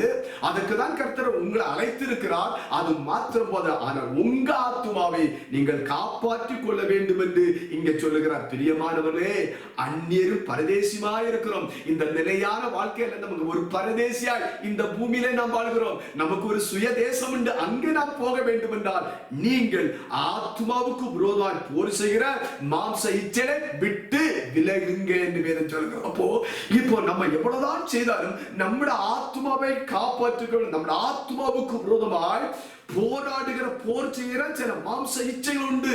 தேவனுக்கு பிரியமில்லாத காரியத்தை நாம் செய்து விடுவோம். நமக்கு இஷ்டமான காரியத்தை பேசுவோம், இஷ்டமான காரியத்தை நாம் செய்து விடுவோம். நன்றாக கவனமாக இருக்க வேண்டும். முடிவு பரியந்தம் நிலைநிற்கிறவனே ரட்சிக்கப்படுவான். எதற்காக தேவன் நம்மளை அழைத்தார்? நித்திய ஜீவனை பெற்றுக் கொள்வதற்கு தேவன் அழைத்தார். அந்த அழைப்புல உறுதியாய் இருக்கிறவர்கள் தான் எப்படி நடப்பாங்க? நீங்கள் ஆத்துமாவுக்கு விரோதமாய் போர் செய்கிற மாம்ச இச்சலை விட்டு விடுங்கள். மாம்சத்தின் கிரியைகள் ஒரு மனுஷனுக்கு இருந்தால், பகை, விரோதம், கோபம், வைரக்கம், சண்டை, பிரிவினை இருந்தால் அவர்கள் பரலோகத்துக்கு போக முடியாது என்று தெளிவாக வேதத்தில் நாம் பார்க்கிறோம். என் அன்பானவர்களே, மாம்ச இச்சைகளை விட்டுவிட, மாம்சத்துக்கு பிரியமான கிரியைகளை நம்ம வேதம் சொல்றது. மாம்ச கிரியை, மாம்சத்தின் கிரியை அது தேவனுக்கு பிரியமான காரியம். நம்ம என்ன சொல்றோம்? ஆண்டவருக்கு பிரியமான காரியத்தை நாம் செய்ய வேண்டும் என்று வேதத்தில் பார்க்கிறோம். 12ஆம் வசனம், புறஜாதிகள் உங்களை அக்கிரமக்காரர் என்று விரோதமாய் பேசும் விஷயத்தில் அவர்கள் உங்கள் நற்கிரியைகளை கண்டு அவற்றின் நிமித்தம் சந்திப்பின் நாளே தேவனை மகிமைப்படுத்தும்படிக்கு நீங்கள் அவர்களுக்குள்ளாலே நல்நடத்தை உள்ளவராய் நடந்து கொள் என்று உங்களுக்கு புத்தி சொல்கிற. அப்போ இந்த பூமியில நாம் வாழும்போது தேவன் நம்மளை பரிசுத்தத்திற்கு அழைத்தால், அந்த அழைப்பில உறுதியா இருக்கிற ஒரு தேவ பிள்ளைதான் மாம்ச இச்சலை விட்டு விலகி என்ன செய்கிறார்?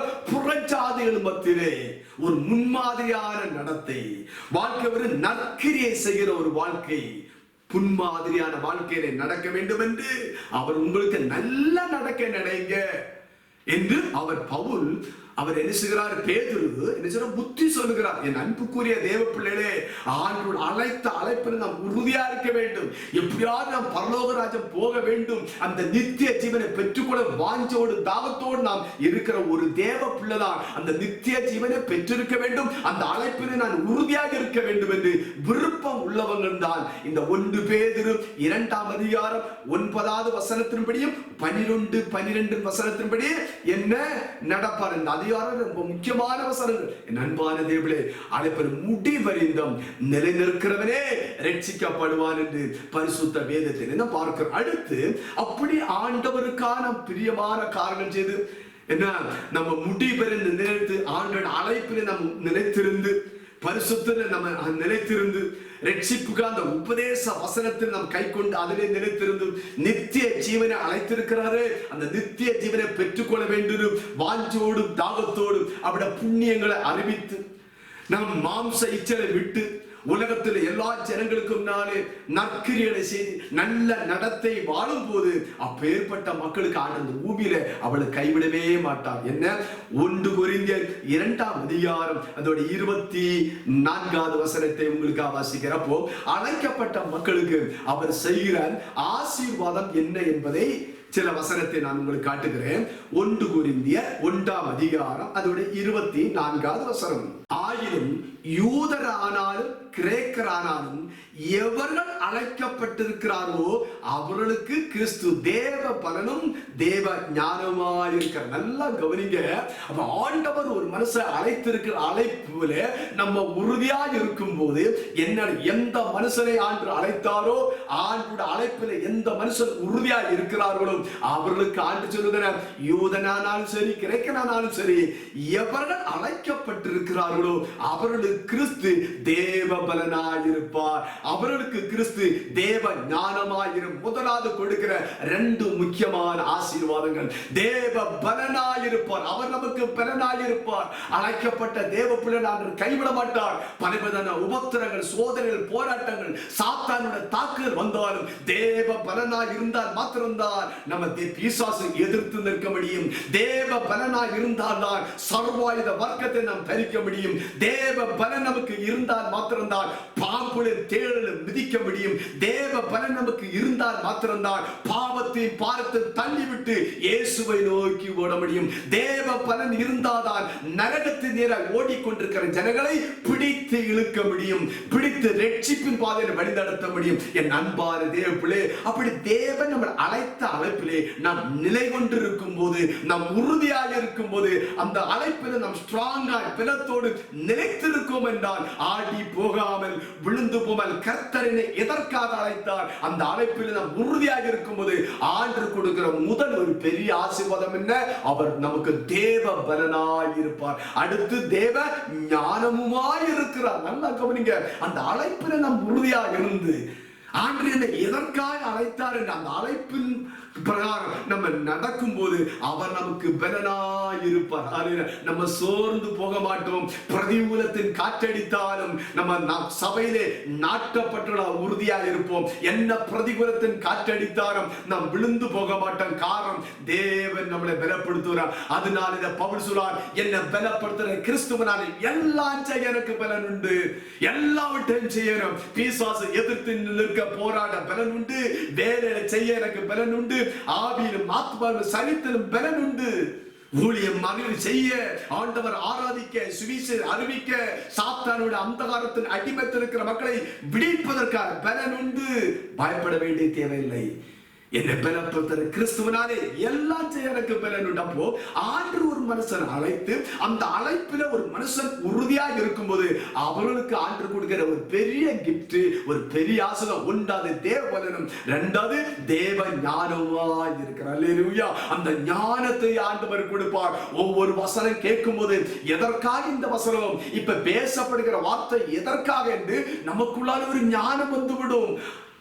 ஞானம், அந்த ஞானம் இருந்தாதான், ஞானவான்கள் தான் அநேக ஆத்மகளை ஆதாயப்படுத்துறவர்கள் தான். அந்த ஞானவான்கள் தான் பர்வதத்தில் எப்படி நட்சத்திரத்தை போல பிரகாசிப்பார்கள் என்று வேதம் சொல்லு. அப்போ தேவ பிள்ளையா இருக்கிற நமக்கு ஒரு ஞானம் வேணும். அழைக்கப்பட்ட பிள்ளைகள் அந்த அழைப்பிலே நிலைத்திருந்தால், உறுதியாக இருந்தால், அவளுக்கு கொடுக்கிற மிகவும் முக்கியமான 2 ஆசீர்வாதம் தான் இங்கே பார்த்தோம். அழைக்கப்பட்டிருக்கிறவர்களுக்கோ கிறிஸ்து தேவ பலனும், அவர்களுக்கு கிறிஸ்து தேவ பலனும் தேவ ஞானமாக இருக்கிறது. முக்கியமான ஒரு பெரிய ஞானம் இருந்தாதான் நாம் வேலை செய்ய முடியும். ஞானம் இருந்தால் நம்முடைய குடும்பத்தை எந்த சூழ்நிலை எப்படி வாழ வேண்டும், எப்படி வேலை செய்ய வேண்டும், எப்படி நடக்க வேண்டும், எப்படி ஊழியம் செய்ய வேண்டும், இந்த கடைசி காலத்துல நாம் என்ன செய்ய வேண்டும் என்று இந்த ஞானம் இருக்கிற ஒரு தேவ பிள்ளைகள் தான் இந்த கேட்ட வசனத்தின்படி நம்ம நடக்க முடியும். புரியுதா? அப்போ தேவ பிள்ளைகளாக இருக்கிற நாம் அந்த ஆண்டவர் அழைத்த அழைப்பிலே நாம் உறுதியாய் இருக்க, முடி பரிந்தம் நிலை நிற்கிறவரே ரட்சிக்கப்படுவார்.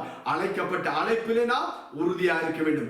அதன் பிறகு ஆண்டவர் என்ன செய்கிறாராம்? ஒரு மனுஷனை ஆண்டு அழைத்தவர்களுக்கு அப்படி அவர் எப்படிப்பட்டவராக இருக்கிறாராம்? ரோமர் 8ஆம் அதிகாரம் அதோட 28ஆம் வசனம். ரோமர் 8ஆம் அதிகாரம் அதோட 28ஆம் வசனத்தை நான் உங்களுக்கு வாசிக்கிறேன். அன்றியும் அவருடைய தீர்மானத்தின்படி அழைக்கப்பட்டவளாய் தேவனிடத்தில் அன்பு கூறவர்களுக்கு சகலம் நன்மைக்கு ஏதுவாக நடக்கிறது. நன்றாக கவனிங்க. அப்போ இந்த இடத்துல பரிசுத்தர் எப்படி எழுதுகிறார் பாருங்க. அன்றியும் தேவட தீர்மானத்தின்படி அழைக்கப்பட்டவர். அப்போ தேவனுக்கு என்னை குறித்து, உங்களை குறித்து, சபையை குறித்து, உலக ஜனங்களுக்கு குறித்து ஒரு தீர்மானம் உண்டு. அப்ப ஆண்டவர் யார் யாரை எந்தெந்த அழைப்புக்கு அழைத்திருக்கிறாரோ அவர்களை அவருடைய தீர்மானத்தின்படி அழைத்தவர்கள். அப்போ ஆண்டவர் நம்மளை கொடுத்து ஒரு பெரிய தீர்மானம் வைத்திருக்கிறார். நம்மளை நாசப்படுத்துவதற்கு அல்ல அழைத்தார், அந்த நித்திய ஜீவனை பெற்றுக் கொள்வதற்கு அழைத்தார். இந்த பூமியிலே ஆசீர்வாதமாக அவர் வெளிச்சமாக சாட்சியாக நம்ம வாழ்வதற்கு தேவன் நம்மளை அழைத்தார். அநேக பாவ சாபத்தில் இருக்கிற ஜனங்களை விடுவித்து நித்திய ஜீவனுக்கு நேராக வழி நடத்துவதற்காக தேவன் அழைத்தார். அது தேவனுடைய தீர்மானம். அதுதான் புண்ணியங்களை அறிவிக்கும்படிக்கு ஆண்டு நம்மளை பரிசுத்த ஜாதியா அழைத்திருக்கிறார். அது அவருடைய தீர்மானம். அன்றியும் அவருடைய தீர்மானத்தின்படி அழைக்கப்பட்டதால் தேவனிடத்தில் அன்பு கூறுவர்களுக்கு சகலமும் நன்மைக்கு ஏதுவாய் நடக்கிறது என்று அறிந்திருக்கோம். அப்போ ஆண்டு நம்மளை அழைத்த பிறகு நாம் என்ன செய்ய வேண்டும்? தேவனிடத்தில் அன்பு கூற வேண்டும்.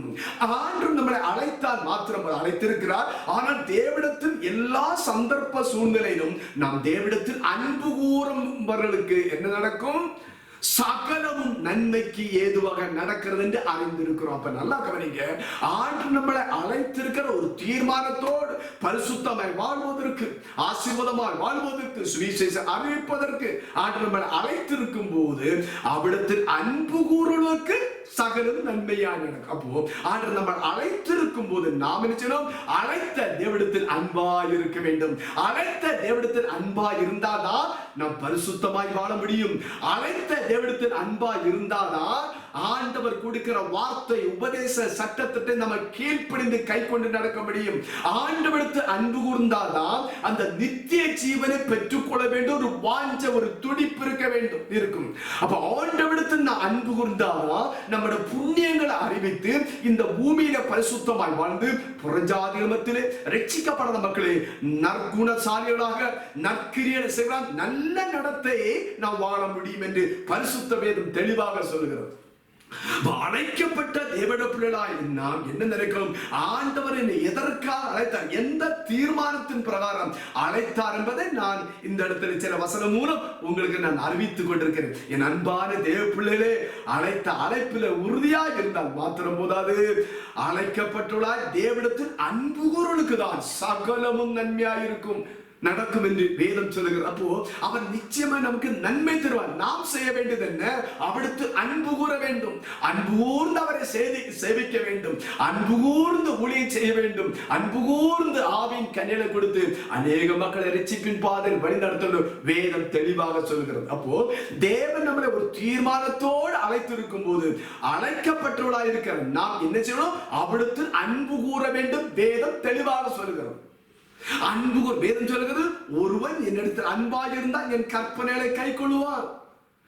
ஆண்டவரிடத்தில் அன்பு கூற மக்கள் தான் மேலே நான் சொல்லப்பட்ட இந்த வசனத்தின்படி நடப்பார்கள் என்று வேதம். அப்போ ஆண்டவர் நம்மளை ஒரு தீர்மானத்தின்படி நடத்திருக்கும் போது ஒன்றை புரிந்து கொள்வது சகலதும் நன்மைக்கு தான் நடக்கிறது. இந்த கொரோனா கொள்ளை நோய்த்தது உலகம் மனசோட பார்க்க நம்முடைய பார்வைக்கும் இது ஒரு தீமையான காரியம் போல நமக்கு தோன்றலாம். ஆனாலும் அதுக்கு பின்னால் ஒரு பெரிய நன்மை உண்டு, அதற்கு பின்னால் ஒரு பெரிய சேமம் உண்டு, அதுக்கு பின்னாலே ஒரு பெரிய ஆசீர்வாதம் உண்டு, ஒரு பெரிய ரட்சிப்பு உண்டு, பெரிய நன்மை உண்டது மறக்க கூடாது. ஐயோ ஆண்டவரே, 2-3 மாசங்களா இந்த கொரோனா கொள்ளை நிமித்தம் வீடுகளுக்குள்ளால அடைபட்டு இருக்கிறோமே, வேலைக்கு போக வருமானமாக ரொம்ப கஷ்டப்படுகிற, ஆலயத்துக்கு போக முடியாது, பல வேதனை துக்கத்தோடு. ஒன்றை புரிந்து கொள்ளுங்க, தேவன் நம்மிடத்தில் அன்பு கூர்ந்தபடினால் தான் நாம் ஒவ்வொரு நாளும் சரியான வசனத்தை கொடுத்து நம்மளை நடத்தி கொண்டிருக்கிறார். அப்ப தேவன் நம்மளை இந்த கொரோனா கொள்ளை நோய்த்திலும் நம்மளை பாதுகாத்தாரே. இஸ்ரவேலை காக்கிற தேவன் உறங்குவதும் இல்லை என்று தூங்குவதும் என்று சொல்லி நமக்கு உண்ணாகாரம் கொடுத்தாரே, உடுக்க வஸ்திரம் கொடுத்தாரே, நமக்கு எல்லா வீட்டு மேலாய் ஆவிக்குரிய காரணம் எப்படிப்பட்ட வாழ வேண்டும் என்று 12 வாரங்களாய் கர்த்தருடைய ஆவியார் அன்பு வைத்து பேசிக் கொண்டிருக்கிறாரே. வேதம் சொல்லுகிறது. அப்ப அழைக்கப்பட்ட தேவ பிள்ளைகள் அவருடைய தீர்மானத்தின்படி அழைக்கப்பட்ட பிள்ளைகளுக்கு சகலமும் நன்மையா இருக்கும். ஆண்டவரிடத்தில் அன்பு கூர்ந்தால் மாத்திரம் போதும். அன்பு கூர்ந்து அவருடைய வார்த்தை நடக்கும் போது நடந்ததெல்லாம் நன்மைக்கு நன்றி சொல்லி நம்ம துதி. ஒரு நாளும் ஆண்டவர் தேவட பிள்ளைகள் தீமை செய்கிற தேவன் அல்ல. நடந்தது எல்லாமே நன்மைக்கு என்று சொல்லி நாம் நன்றி சொல்லி தேவனை துதிக்க வேண்டும். நாம் துதிக்க போறோம். தேவன் பெரிய காரியங்களை செய்ய போறார். இரட்டிப்பான நன்மை தர போறார். பெரிய ஒரு எழுப்புதல், பெரிய காரியத்தை நாம் ஆண்டவர் செய்ய போறார். அது செய்ய வேண்டும் என்றால் நாம் ஆண்டவரிடத்தில் அழைத்தாரே, அந்த அந்தகாரத்தின் இருளுந்து என்னை அழைத்தாரே, அவருடைய புண்ணியத்தை அறிவித்து உலகத்தில் நற்கிரியலை செய்து நல்ல நடத்தை நான் வாழ வேண்டும் என்று ஒரு வாஞ்சோடு தாகத்தோடு இருக்கிற பிள்ளைகள் ஆண்டவர் நமக்கு என்ன செய்வாராம்? நன்மை செய்வார். அழைக்கப்பட்ட தேவ பிள்ளைகளாக இருக்கிற நாம் அவரிடத்தில் என்ன வந்தாலும் கிறிஸ்துவின் அன்பை விட்டு நம்ம பிரியவே கூடாது. அவன் அன்பில் உபத்திர சோதனை வந்தால் கர்த்தருக்கு ஸ்தோத்திரம் சொல்லி நன்றி செலுத்தி நான் இப்பேற்பட்ட காரியங்களை நாம் செய்யும் போது அவர் நமக்கு எல்லாமே நன்மை செய்கிறார். ஒரு நாள் அவர் நமக்கு தீமை செய்கிற தேவன். காரணம் நாம் அவருக்கு பிள்ளைகளாய் இருக்கிறோம். அவர் நமக்கு பிதாவாய் இருக்கிற நல்ல தகப்பனாய், நல்ல தாயாய், நல்ல சகோதர ஆலோசனை கர்த்தராய், சர்வ வல்லமையுள்ள தேவனாய், நித்திய பிதாவாய், சமாதான பிரபுவாய் அவர் நம்மளோடு கூட இருக்கும்போது எதை குறித்து கவலைப்படாங்க, நிச்சயம் நன்மை நடக்கும். அப்போ அழைக்கப்பட்ட பிள்ளைகள் அழைப்பினை நிலைத்திருந்து உறுதியானது நாம் செய்ய வேண்டிய காரியங்களை செய்து அழைக்கப்பட்டவர்களாக இருக்கிற நாம் அவர் நம்மளை அழைத்த தேவனிடத்தில் அன்பு கூற மக்களுக்கு தான் இப்பேற்பட்ட நன்மையான காரியம் நடக்கும் என்று வேதம் தெளிவாக சொல்கிறது.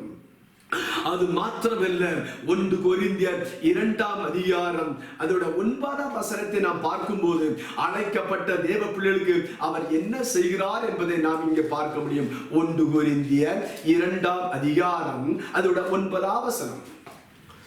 1 கொரிந்தியர் 2:9 எழுதியிருக்கிறபடி தேவன் தம்மில் அன்புள்ளவர்களுக்கு ஆயத்தம் பண்ணினவளை கண் காணவில்லை, காது கேட்கவில்லை, அவருடைய மனசுடைய இருதயத்தில் தோன்றவும் இல்லை. அப்ப நல்லா கவனிங்க, ஆண்டு நம்மளை எதற்காய் அழைத்தார் என்பதை காரணத்தை நான் சொன்னேன். அழைக்கப்பட்டவர்களாய் இருக்கிற நாம் ஒரு தீர்மானத்தோடு அழைத்தார். நாம் இயேசப்பாவோடு வாழ வேண்டும். அந்த ஆசீர்வாதமான அந்த பரலோக ராஜ்யத்தை, நித்திய ஜீவன், இந்த புதிய எருசலேம் வாழ்வை யுக யுக அனுபவிக்க வேண்டிய ஒரு பெரிய தீர்மானத்தோடு இயேசு கிறிஸ்து நம்மளை அழைத்தார். அழைத்த தேவனிடத்தில் அன்பு கூர்ந்து நாம் செய்ய வேண்டிய காரியங்கள் நாம் செய்யும் போது, அப்படி அன்பு கூறும் போது இங்க என்ன சொல்கிறார்? எழுதி இருக்கிறபடி தேவன் தம்மில் அன்பு கூறுவதற்கு. அப்போ நாம் ஆண்டவர் என்ன உபத்திர சோதனை வந்தாலும் அப்படித்து முழு மனசோடு, முழு இருதயத்தோடு, முழு பலத்தோடு, முழு சிந்தையோடு அன்பு கூர்ந்து நாம் சில காரியங்களை செய்யும் போது தேவன் தம்மில் அன்பு கூறுவதற்கு ஆயத்தம் பண்ணினவளை ஒரு கண் காணவில்லை, ஒரு காதம் கேட்கவில்லை, எந்த ஒரு மனசுடைய இருதயத்திலும் அது தோன்றவில்லை என்று வேதம் சொல்கிறார். அப்போ உண்மையாய் ஆண்டவர் நம்மை அழைத்து எடுத்து அன்பு கூர்ந்து நாம் அவருக்கு சேவை செய்யும் போது, அன்பு கூர்ந்த வசனத்தின்படி கட்டளைப்படி நாம் நடக்கும் போது என்ன நடக்கும்? அவர் நமக்கு முதலாவது கொடுக்கிற ஒரு தேவ பலனை நமக்கு கொடுக்கிறார், அந்த ஞானத்தை கொடுக்கிறார். அது மாத்திரமல்ல, அவர் நமக்கு எல்லா காரியத்தையும் நன்மையாக செய்கிறார். அதன் செய்கிற இந்த பூமியில் மாத்திரமல்ல, வேதம் சொல்லுகிறது தம்மில் அன்பு கூற மக்களுக்கு என்ன செய்கிறாரா? ஆயத்தம் பண்ணி இருக்கிறவரை கண் காணவில்லை, காது கேட்கவில்லை, அவைகள் மனசுடைய இருதல் தோன்றாப்போ நமக்காய் வைத்திருக்கிற பெரிய நன்மைகள் இந்த பூமியில மாத்திரமல்ல, பரலோகத்திலே நித்தியத்திலே அவர் வைத்த அந்த பெரிய நன்மை, அந்த ரகசிய வரிகளே மத்திய ஆகாசில வைத்திருக்கிற அந்த 7 வருடத்துல இருக்க நடக்கிற விருந்திலே நமக்கு வைத்த பெரிய நன்மை, பெரிய ஆசீர்வாதம். அதன் பிறகு 1000 வருஷ அரசாட்சியிலே ஆண்டவர் நமக்காய் வைத்திருக்க பெரிய நன்மை. அதன் பிறகு புதிய எருசலேம், இந்த வானம் பூமி அளிக்கப்பட்ட பிறகு இந்த புதிய எருசலேமே ஆண்டவர் உங்களுக்காக எனக்காக ரட்சிக்கப்பட்டு இந்த கேட்ட வசனத்தின்படி நடக்கிற ஒவ்வொரு தேவ பிள்ளைகளுக்காய் பரிசுத்தவான்களாய் வைத்திருக்கிற அந்த பெரிய நன்மை ஒரு மனுஷோட கண்ணும் காணவில்லை, யாட காதும் கேட்கவில்லை, எந்த ஒரு மனுஷோட இருதயத்திலும் அது தோன்றவில்லை. அது மறைபொருளாய் இருக்கிறது. உண்மையாய் இன்னைக்கு கேட்கப்பட்ட வசனத்தின்படி அவருடைய அழைப்பிலே நாம் உறுதியாக இருந்து அவர் அழைக்கப்பட்ட தேவட பிள்ளையாக இருக்கிற நாம் அந்த அழைப்பின் பிரகாரம் என்னென்ன காரியம் ஆண்டவர் என்னை எதற்காக அழைத்தாரோ அந்த அழைப்பில் உறுதியா இருந்து அழைக்கப்பட்ட தேவ பிள்ளையா இருக்கிற நாம் அந்த காரியங்களை செய்யும் போது இந்த பூமியில அவர் வைத்திருக்கிற நன்மை அவ்வளவு பெரியதாக இருக்கும். நம்முடைய கண்களுக்கு தெரியாது. உங்களுக்காக, உங்க குடும்பத்திற்காக, உங்க திருச்சபைக்காக ஆண்டவர் உங்க குடும்பத்திற்கு, நம் தேசத்துக்காக வைத்திருக்கிற ஒரு பெரிய நன்மை உண்டு. அந்த நன்மைகளை நம்முடைய கண்களுக்கு இப்ப தெரியாது, நம்முடைய காதலுக்கு தெரியாது. உலகத்தில் எந்த மனுஷருக்கும் அது தோன்றிய பெரிய நன்மைகளை அவர் வைத்திருக்கிறார். வேண்டிக் கொள்வதற்கும் நினைப்பதற்கும் அதிகமான காரியத்தை உனக்கு செய்வேன் என்று சொன்னாரே. ஆண்டவர் சொன்னாரே, என் நாமத்தில் எதை கேட்டால் தருவேன் சொன்னாரே. நிச்சய பெரிய நன்மைகளை நாம் இன்றைக்கு அனுபவித்துக் கொண்டிருக்கிற வேதனை, துக்கம், கண்ணீர், பாடுகள் அதன் மத்தியிலும் அவர் முடிய பரிந்தும் அவன் அழைப்பிலே நாம் நிலைத்திருக்கும் போது இந்த பூமியிலும் ஆண்டவர் பெரிய நன்மை நமக்கு வைத்திருக்கிறார். இந்த அனுபவிக்க வேண்டிய பெரிய நன்மைகள், ஆண்டு உங்களுக்காக கொடுத்த வாக்குத்தத்தங்கள், ஆண்டு தேசத்துக்காக கொடுத்த வாக்குத்தத்தங்கள், ஆண்டவர் சபைகளுக்காக கொடுத்த வாக்குத்தத்தம், ஒவ்வொரு தேவ ஊழியர்களுக்காய், ஒவ்வொரு பரிசுத்தவான்களுக்காய், ஒவ்வொரு விசுவாசிகளுக்காய் ஆண்டு கொடுத்திருந்த பெரிய நன்மைகளை ஆண்டவர் நம்முடைய கண்களுக்கு இப்ப தெரியாது, அதை நாம் அனுபவிக்க போறோம். அவர் வாக்குத்தத்தம் செய்தவர், வாக்கு மாறாத தேவனாய் இருக்கிறார். வார்த்தையினால் சொன்னதிலே, நாவினால் சொன்னதை அவர் கிரியினால் வெளிப்படுத்துகிறார். சர்வ வல்லமையுள்ள தேவன் சொன்னார், மகனே நான் உன்னை எதற்காக அழைத்தேனோ அந்த அழைப்பில் உறுதியாயிருந்து அந்த காரியத்தை செய்யும் போது நான் உனக்காய் வைத்திருக்க இந்த இம்மையிலும் மாத்திரமல்ல, இந்த பூமியிலும் ஆசீர்வாதம் மாத்திரமல்ல, வரப்போகிற 3 இடங்களில் வைத்திருக்க மேன்மையான ஆசீர்வாதத்தை உனக்கு தருவேன். அது மனுஷோட கண்களுக்கு இப்ப தெரியாது, மனுஷோட காதலுக்கு அது எவ்வளவு சொன்னாலும் புரியாது. எந்த ஒரு மனசோட இருதயத்திலும் அது புரிந்து கொள்ளவே முடியாது. அப்ப நம்பிக்கை நமக்கு உண்டு. இந்த வசனத்தின்படி நடக்கும் போது ஆண்டவருக்கு அன்பு கூர்ந்து அவர் நம்மளை அழைத்தார். அன்பு கூர்ந்து நம்மளை அழைத்த அழைப்பில் உறுதியா இருந்து அந்த அன்பை நாம் வெளிப்படுத்தும் போது இப்பேற்பட்ட மேன்மையான ஆசீர்வாதங்களை ஆண்டவர் நமக்கு வைத்திருக்கிறார். அதற்காக நாம என்ன செய்யணும்? சோர்ந்து போகாமல், ஆண்டவரே என்னை எதற்காக அழைத்தின ஆண்டவரே? உலகத்தில் பஞ்சமும் கொள்ளை நோய் உண்டு, இது வேதனைக்கு ஆரம்பம் என்று சொன்னவரே, வேதனை ஆரம்பத்தில் வேதனையாக இருந்தாலும் நீர் எங்களை எதற்காக அழைத்தீர்? அந்த அழைப்பில் நாம் உறுதியாக நிலைத்திருக்கும் போது, நாம் அழைத்த அழைப்பிலே நாம் செய்ய வேண்டிய இப்பேற்பட்ட 6-7 விதமான முக்கியமான காரியங்களை நாம் செய்யும் போது நிச்சயமாக கர்த்தர் இந்த பூமியில் மாத்திரமே மறுமையிலும் ஆசீர்வாதத்தோடு வாழ்கிற ஒரு வாழ்க்கைக்காக ஆண்டவர் நம்மிடத்தில் பேசிக் கொண்டிருக்கிற என் அன்பான தேவனே, இரவும் பகலும் கேட்கிற வசனத்தை இரவும் பகலும் வேதத்தில் பிரியமாக இருங்க, அதை தியானிக்கிற மனுஷன் பாக்கியவான் என்று வேதம் சொல்கிறது. என் அன்பான தேவனே, ஏதை குறித்து கவலைப்படாதீங்க. இன்றைக்கு படுகிற வேதனை, சரீரத்தில் வேதனையா, மனசுல வேதனையா, குடும்பத்தை குறித்து பாரமா கவலைப்படாதீங்க. நீங்கள் ஆண்டவர் என்னை எதற்கு அழைத்தாரோ அந்த அழைப்பில உறுதியாக நில்லுங்க. அந்த அழைப்பில் இருந்து கர்த்தருக்கு ஊழியம் செய்யுங்க. ஆண்டவர் பெரிய காரியங்களை செய்ய போறார், பெரிய அதிசயங்களை செய்ய போறார். அவர் செய்ய நினைத்தது தடைப்படாது. அவர் என்ன செய்ய நினைத்தாரோ அதை இந்த பூமியிலே நம்முடைய குடும்பத்தின் வாழ்க்கை செய்வார். ரெட்டிப்பான நன்மை தருவேன் என்று வாக்குத்தத்தம் கொடுத்திருக்கிறாரே. வாக்குத்தத்தை உறுதியாய் பிடித்துக் கொண்டு இந்த இம்மையிலும் மகா பெரிய மேன்மையான ஆசீர்வாதம் நமக்கு அவர் கொடுவார். மறுமையிலும் நம்மளை ஆசீர்வார் என்று பரிசுத்த வேதம் சொல்கிறார். அதுக்காக ஏதை குறித்து கவலைப்படாமல் எல்லாரும் இருக்கிற இடத்துல இந்த பரிசுத்தமான நாளே ஆண்டவர் வார்த்தை மூலம் நம்முடைய பேசினார். எல்லாரும் செபிக்கிற முழங்கால் படியிட்டு இருக்கிற இடத்துல முழங்கால் படிட்டு ஒன்றி செபிக்க முடியும். ஆண்டவரே உமக்கு நன்றி ஆண்டவரே, உமக்கு நன்றி ஆண்டவரே, உமக்கு நன்றி ஆண்டவரே, உமக்கு நன்றி ஆண்டவரே. உம்மை ஆராதிக்க கிருபை கொடுத்தீரப்பா. ஆண்டவர் வசனம் மூலம் என்னோட பேசினீரப்பா.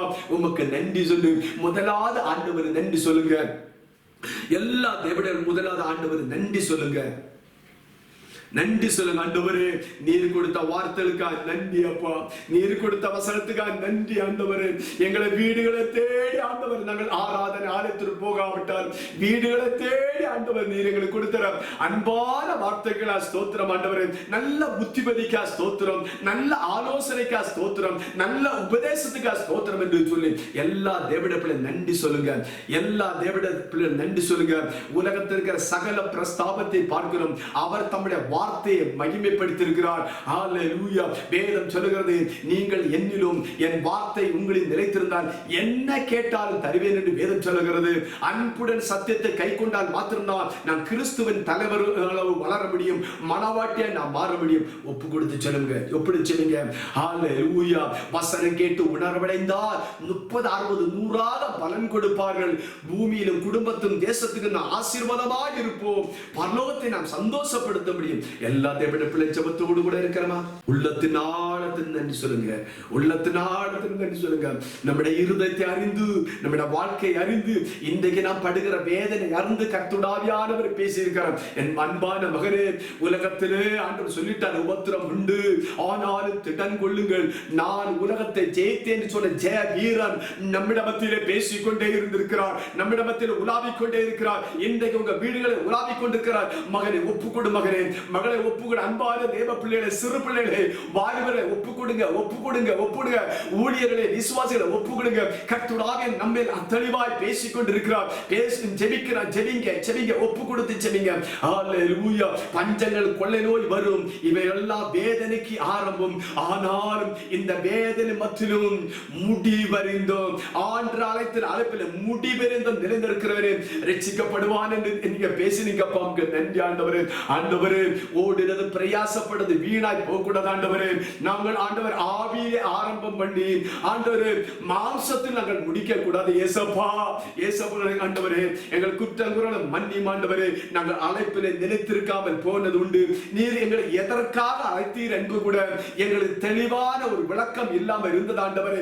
இன்னைக்கு என்னோடு பேசினீங்கப்பா, எங்க குடும்பத்தோடு பேசினீங்க என்று எல்லாரும் சொல்லிங்க ஆண்டவரே. எதற்காக அழைத்தாரா?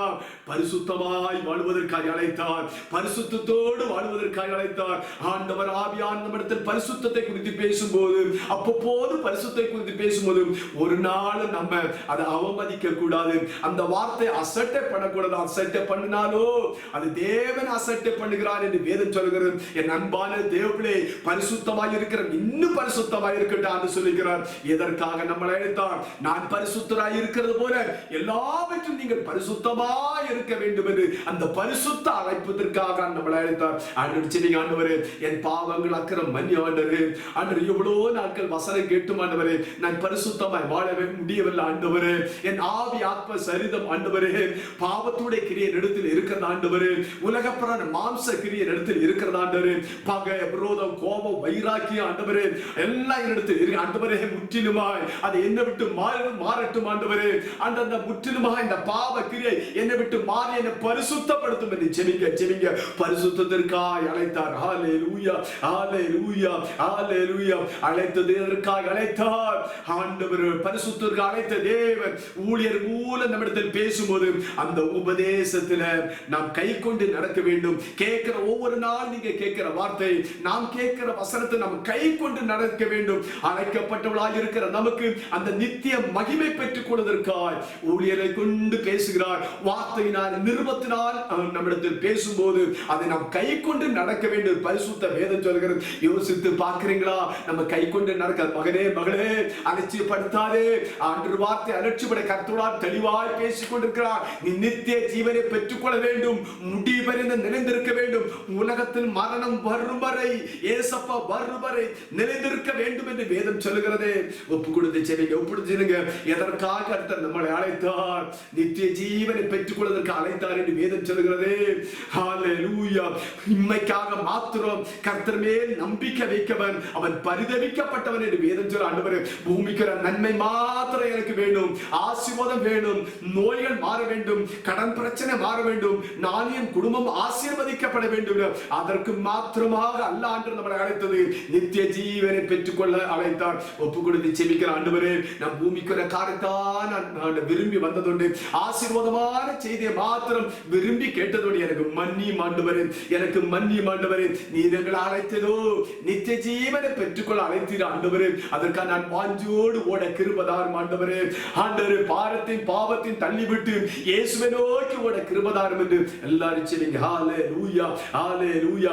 எதற்காக தேவன் நம்மளை அழைத்தாராம்? அந்தகார இருளில் இருந்து, பிசாசின் பிடியிலிருந்து தேவன் நம்மளை எதற்கு அழைத்தாராம்? புண்ணியத்தை அறிவிக்க அழைத்தார். என் அன்பான தேவ பிள்ளையே, சுவிசேஷம் அறிவிக்காமல் இருக்காதீங்க. சுவிசேஷ அறிவிங்க, புண்ணியத்தை அறிவிங்க.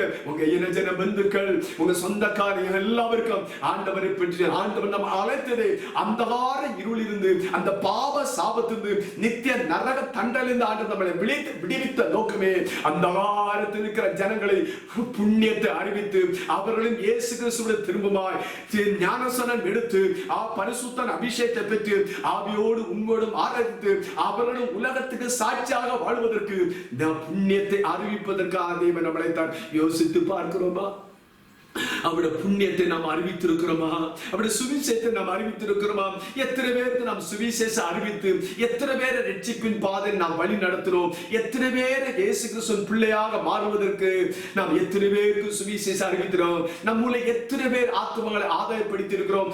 எத்தனை பேர் பரலோகத்தை நம் மூலம் பரலோகம் சந்தோஷப்படுகிறோம்? ஒப்பு கொடுத்து ஜெபிக்க முடியுமா? பிள்ளைகளே, வேதம் தெளிவாக சொல்கிறது, உங்களை அழைத்தது பரிசுத்தர் மாத்திரமல்ல, பரிசுத்தத்தோடு தெய்வத்தை ஆராதிப்பது மாத்திரமல்ல, தேவன் நம்மளை அழைத்தார் புண்ணியத்தை அறிவிக்க வேண்டும் என்று இங்கே வேதம் தெளிவாக. ஆண்டவருடைய மன்னிப்புகள் ஆண்டவரே, ஆண்டவர் நான் ஆத்ம பாரம் இல்லாமல் போயிட்டேன் ஆண்டவரே, தேசத்தில் உலக ஜனங்களை குறித்து ஒரு அக்கறை இல்லாமல் போயிட்டோம், என் ரத்தத்தின் ரத்தமானவரை ரட்சிக்கப்படாத இருக்கிறார்கள் ஆண்டவரே, அவரை குறித்து உணர்வு இல்லாமல் போயிட்டு, அது புருஷராக இருக்கலாம், மனைவியாக இருக்கலாம், அது பிள்ளைகளாக இருக்கலாம், சகோதர சகோதரிமாராக இருக்கலாம், அது தாய் தகப்பன்மாராக இருக்கலாம், யாராக இருந்தாலும் அவர்கள் போகிற மார்க்கம் என்ன என்று அறிந்து விட்டோம். அப்படி சுவிசேஷ அறிவிக்காமல் ஞானஸ்நானத்துக்குள்ள வழி நடத்தல் இருந்து விட்டேன் ஆண்டவர், எனக்கு மன்னியும் மன்னியும் மன்னியும்.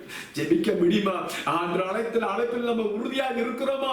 வேதம் தெளிவா சொல்லுகிறது, நியாய தீர்ப்பு நாளே இந்த வசனத்தை வைத்து ஆண்டவர் கணக்கு கேட்பார். வேத வசனத்தை கணக்கு கேட்கும் போது நாம் என்ன செய்வோம்? நாம் என்ன செய்வோம்? அதற்கு மகனே மகளே ஒரு தீர்மானம் எடுங்க. விசுவாசிகளை தேவ பிள்ளை ஒரு தீர்மானம் எடுங்க. ஆண்டவரே, இன்னி நான் அழைப்பிலே உறுதியாயிருப்பேன் ஆண்டவரே, என்னை எதற்காக அழைத்தீரோ?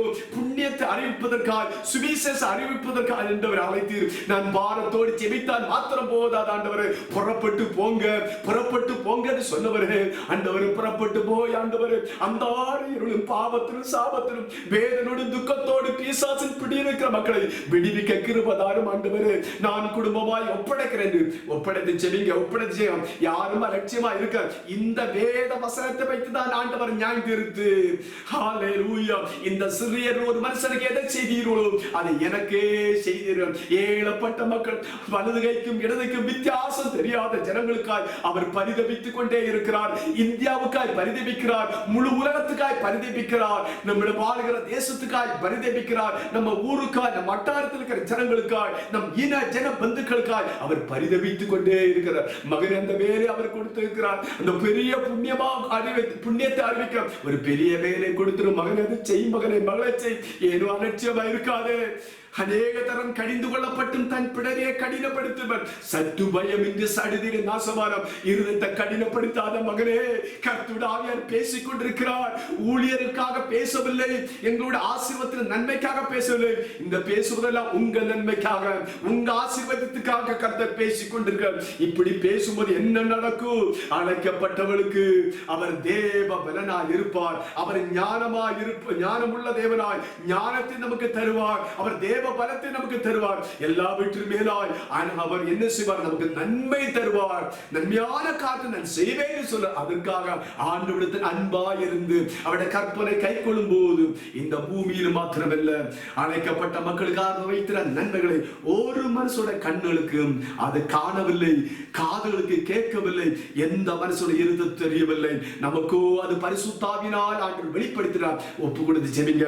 இந்த பூமியில கர்த்தர் கொடுத்த எல்லா நன்மைகளுக்காக ஸ்தோத்திரம் என்று சொல்லி, இனி ஆண்டவர் கொடுக்கப்போற நன்மைகளுக்காய், தேசத்தில் ஆண்டவர் கொடுக்கப்போற பெரிய நன்மைக்காய், அந்த பெரிய எழுப்புதலுக்காய், அந்த ஆசீர்வாதத்தை ஸ்தோத்திரம் ஆண்டவரே, அதை நான் அனுபவிக்க வேண்டும், அதை நான் பெற்றுக்கொண்டு ஆண்டவர் அநேகருக்கு நான் சாட்சியாய் வாழ வேண்டும், அநேகருக்கு நான் ஆசீர்வாதமா வாழ வேண்டும் என்று எல்லாரும் ஜெபிங்க ஜெபிங்க.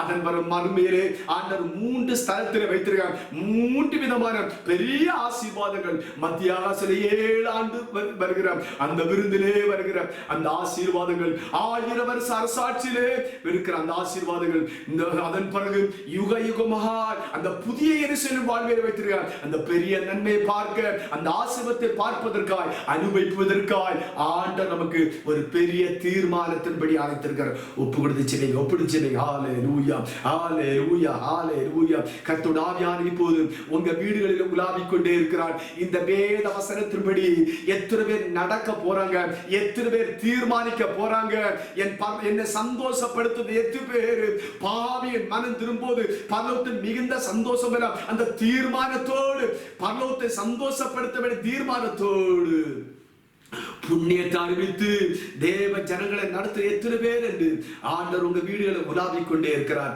உங்க இருதயத்தில் அவர் பேசிக்கொண்டே இருக்கிறார். மகனே, மகளே, ஆண்டோட வார்த்தையை அலட்சியப்படுத்தாதீங்க, ஏற்றுக்கொள்ளுங்க. ஏற்று பெரிய நன்மை வைத்திருக்கிறார், பெரிய ஆசீர்வாதம் பூமியிலும் மகிமையான வாழ்க்கையில இனி வைத்திருக்கிறார். அதை பெற்றுக்கொள்ள வாஞ்சோடு செவிங்க, செவிங்க, ஒப்புடுத்து செவிங்க. ஒரு புதிய ஆண்டவரே, ஆண்டவரே, இந்த ஊரடங்கு உத்தரவு முடிந்தவர ஆண்டவரே, நான் போவேன் ஆண்டவரே, ஆத்துமால் ஆதாயப்படுத்துவேன் ஆண்டவரே, ஆத்துமால் ஆதாயப்படுத்துவேன் ஆண்டவரே. ஆண்டவரே, எங்களை எதற்காய் அழைத்தீர் என்று நான் புரிந்து கொண்டேன் ஆண்டவரே. எங்களை அழைத்த நோக்கமே புண்ணியத்தை அறிவிப்பதற்கு தான் ஆண்டவரே. அதை நான் செய்யாமல் போய்விட்டேன் ஆண்டவரே. அதற்கான ஞானம் எனக்கு தாரும், புண்ணியத்தை அறிவிப்பதற்கு ஞானம் தாரும், அதற்கான பலனை தாரும். அந்தார இருள் இருக்கிற மக்களை பிடித்து இழுத்து ஆண்டவரே ரட்சிப்பின் பாதையில் வழிநடத்த அதற்கான பலத்தை தாரும், பலத்தை தாரும், ஞானத்தை தாரும் என்று ஆண்டவரே செவிங்க, செவிங்க ஆண்டவரே. ஒப்படைக்கிறப்பா, பிள்ளைகளை ஒப்படைக்கிற ஆண்டவரே, எங்கோடு பேசினீங்கப்பா, அடியனோடு ஆண்டவரே ஜனத்தோடு பேசியிருக்கிற பிள்ளைகளோடு பேசியிருக்கிறீங்கப்பா. அதன்படி நடக்கட்டும் ஆண்டவரே, அதன்படி நடக்கும். அழைக்கப்பட்டிருக்கிற ஒவ்வொரு தேவ பிள்ளைகளும் அடுத்த தேவனிடத்தில் அன்பாய் இருக்க வேண்டும் வேதம் சொல்லுகிறதப்பா.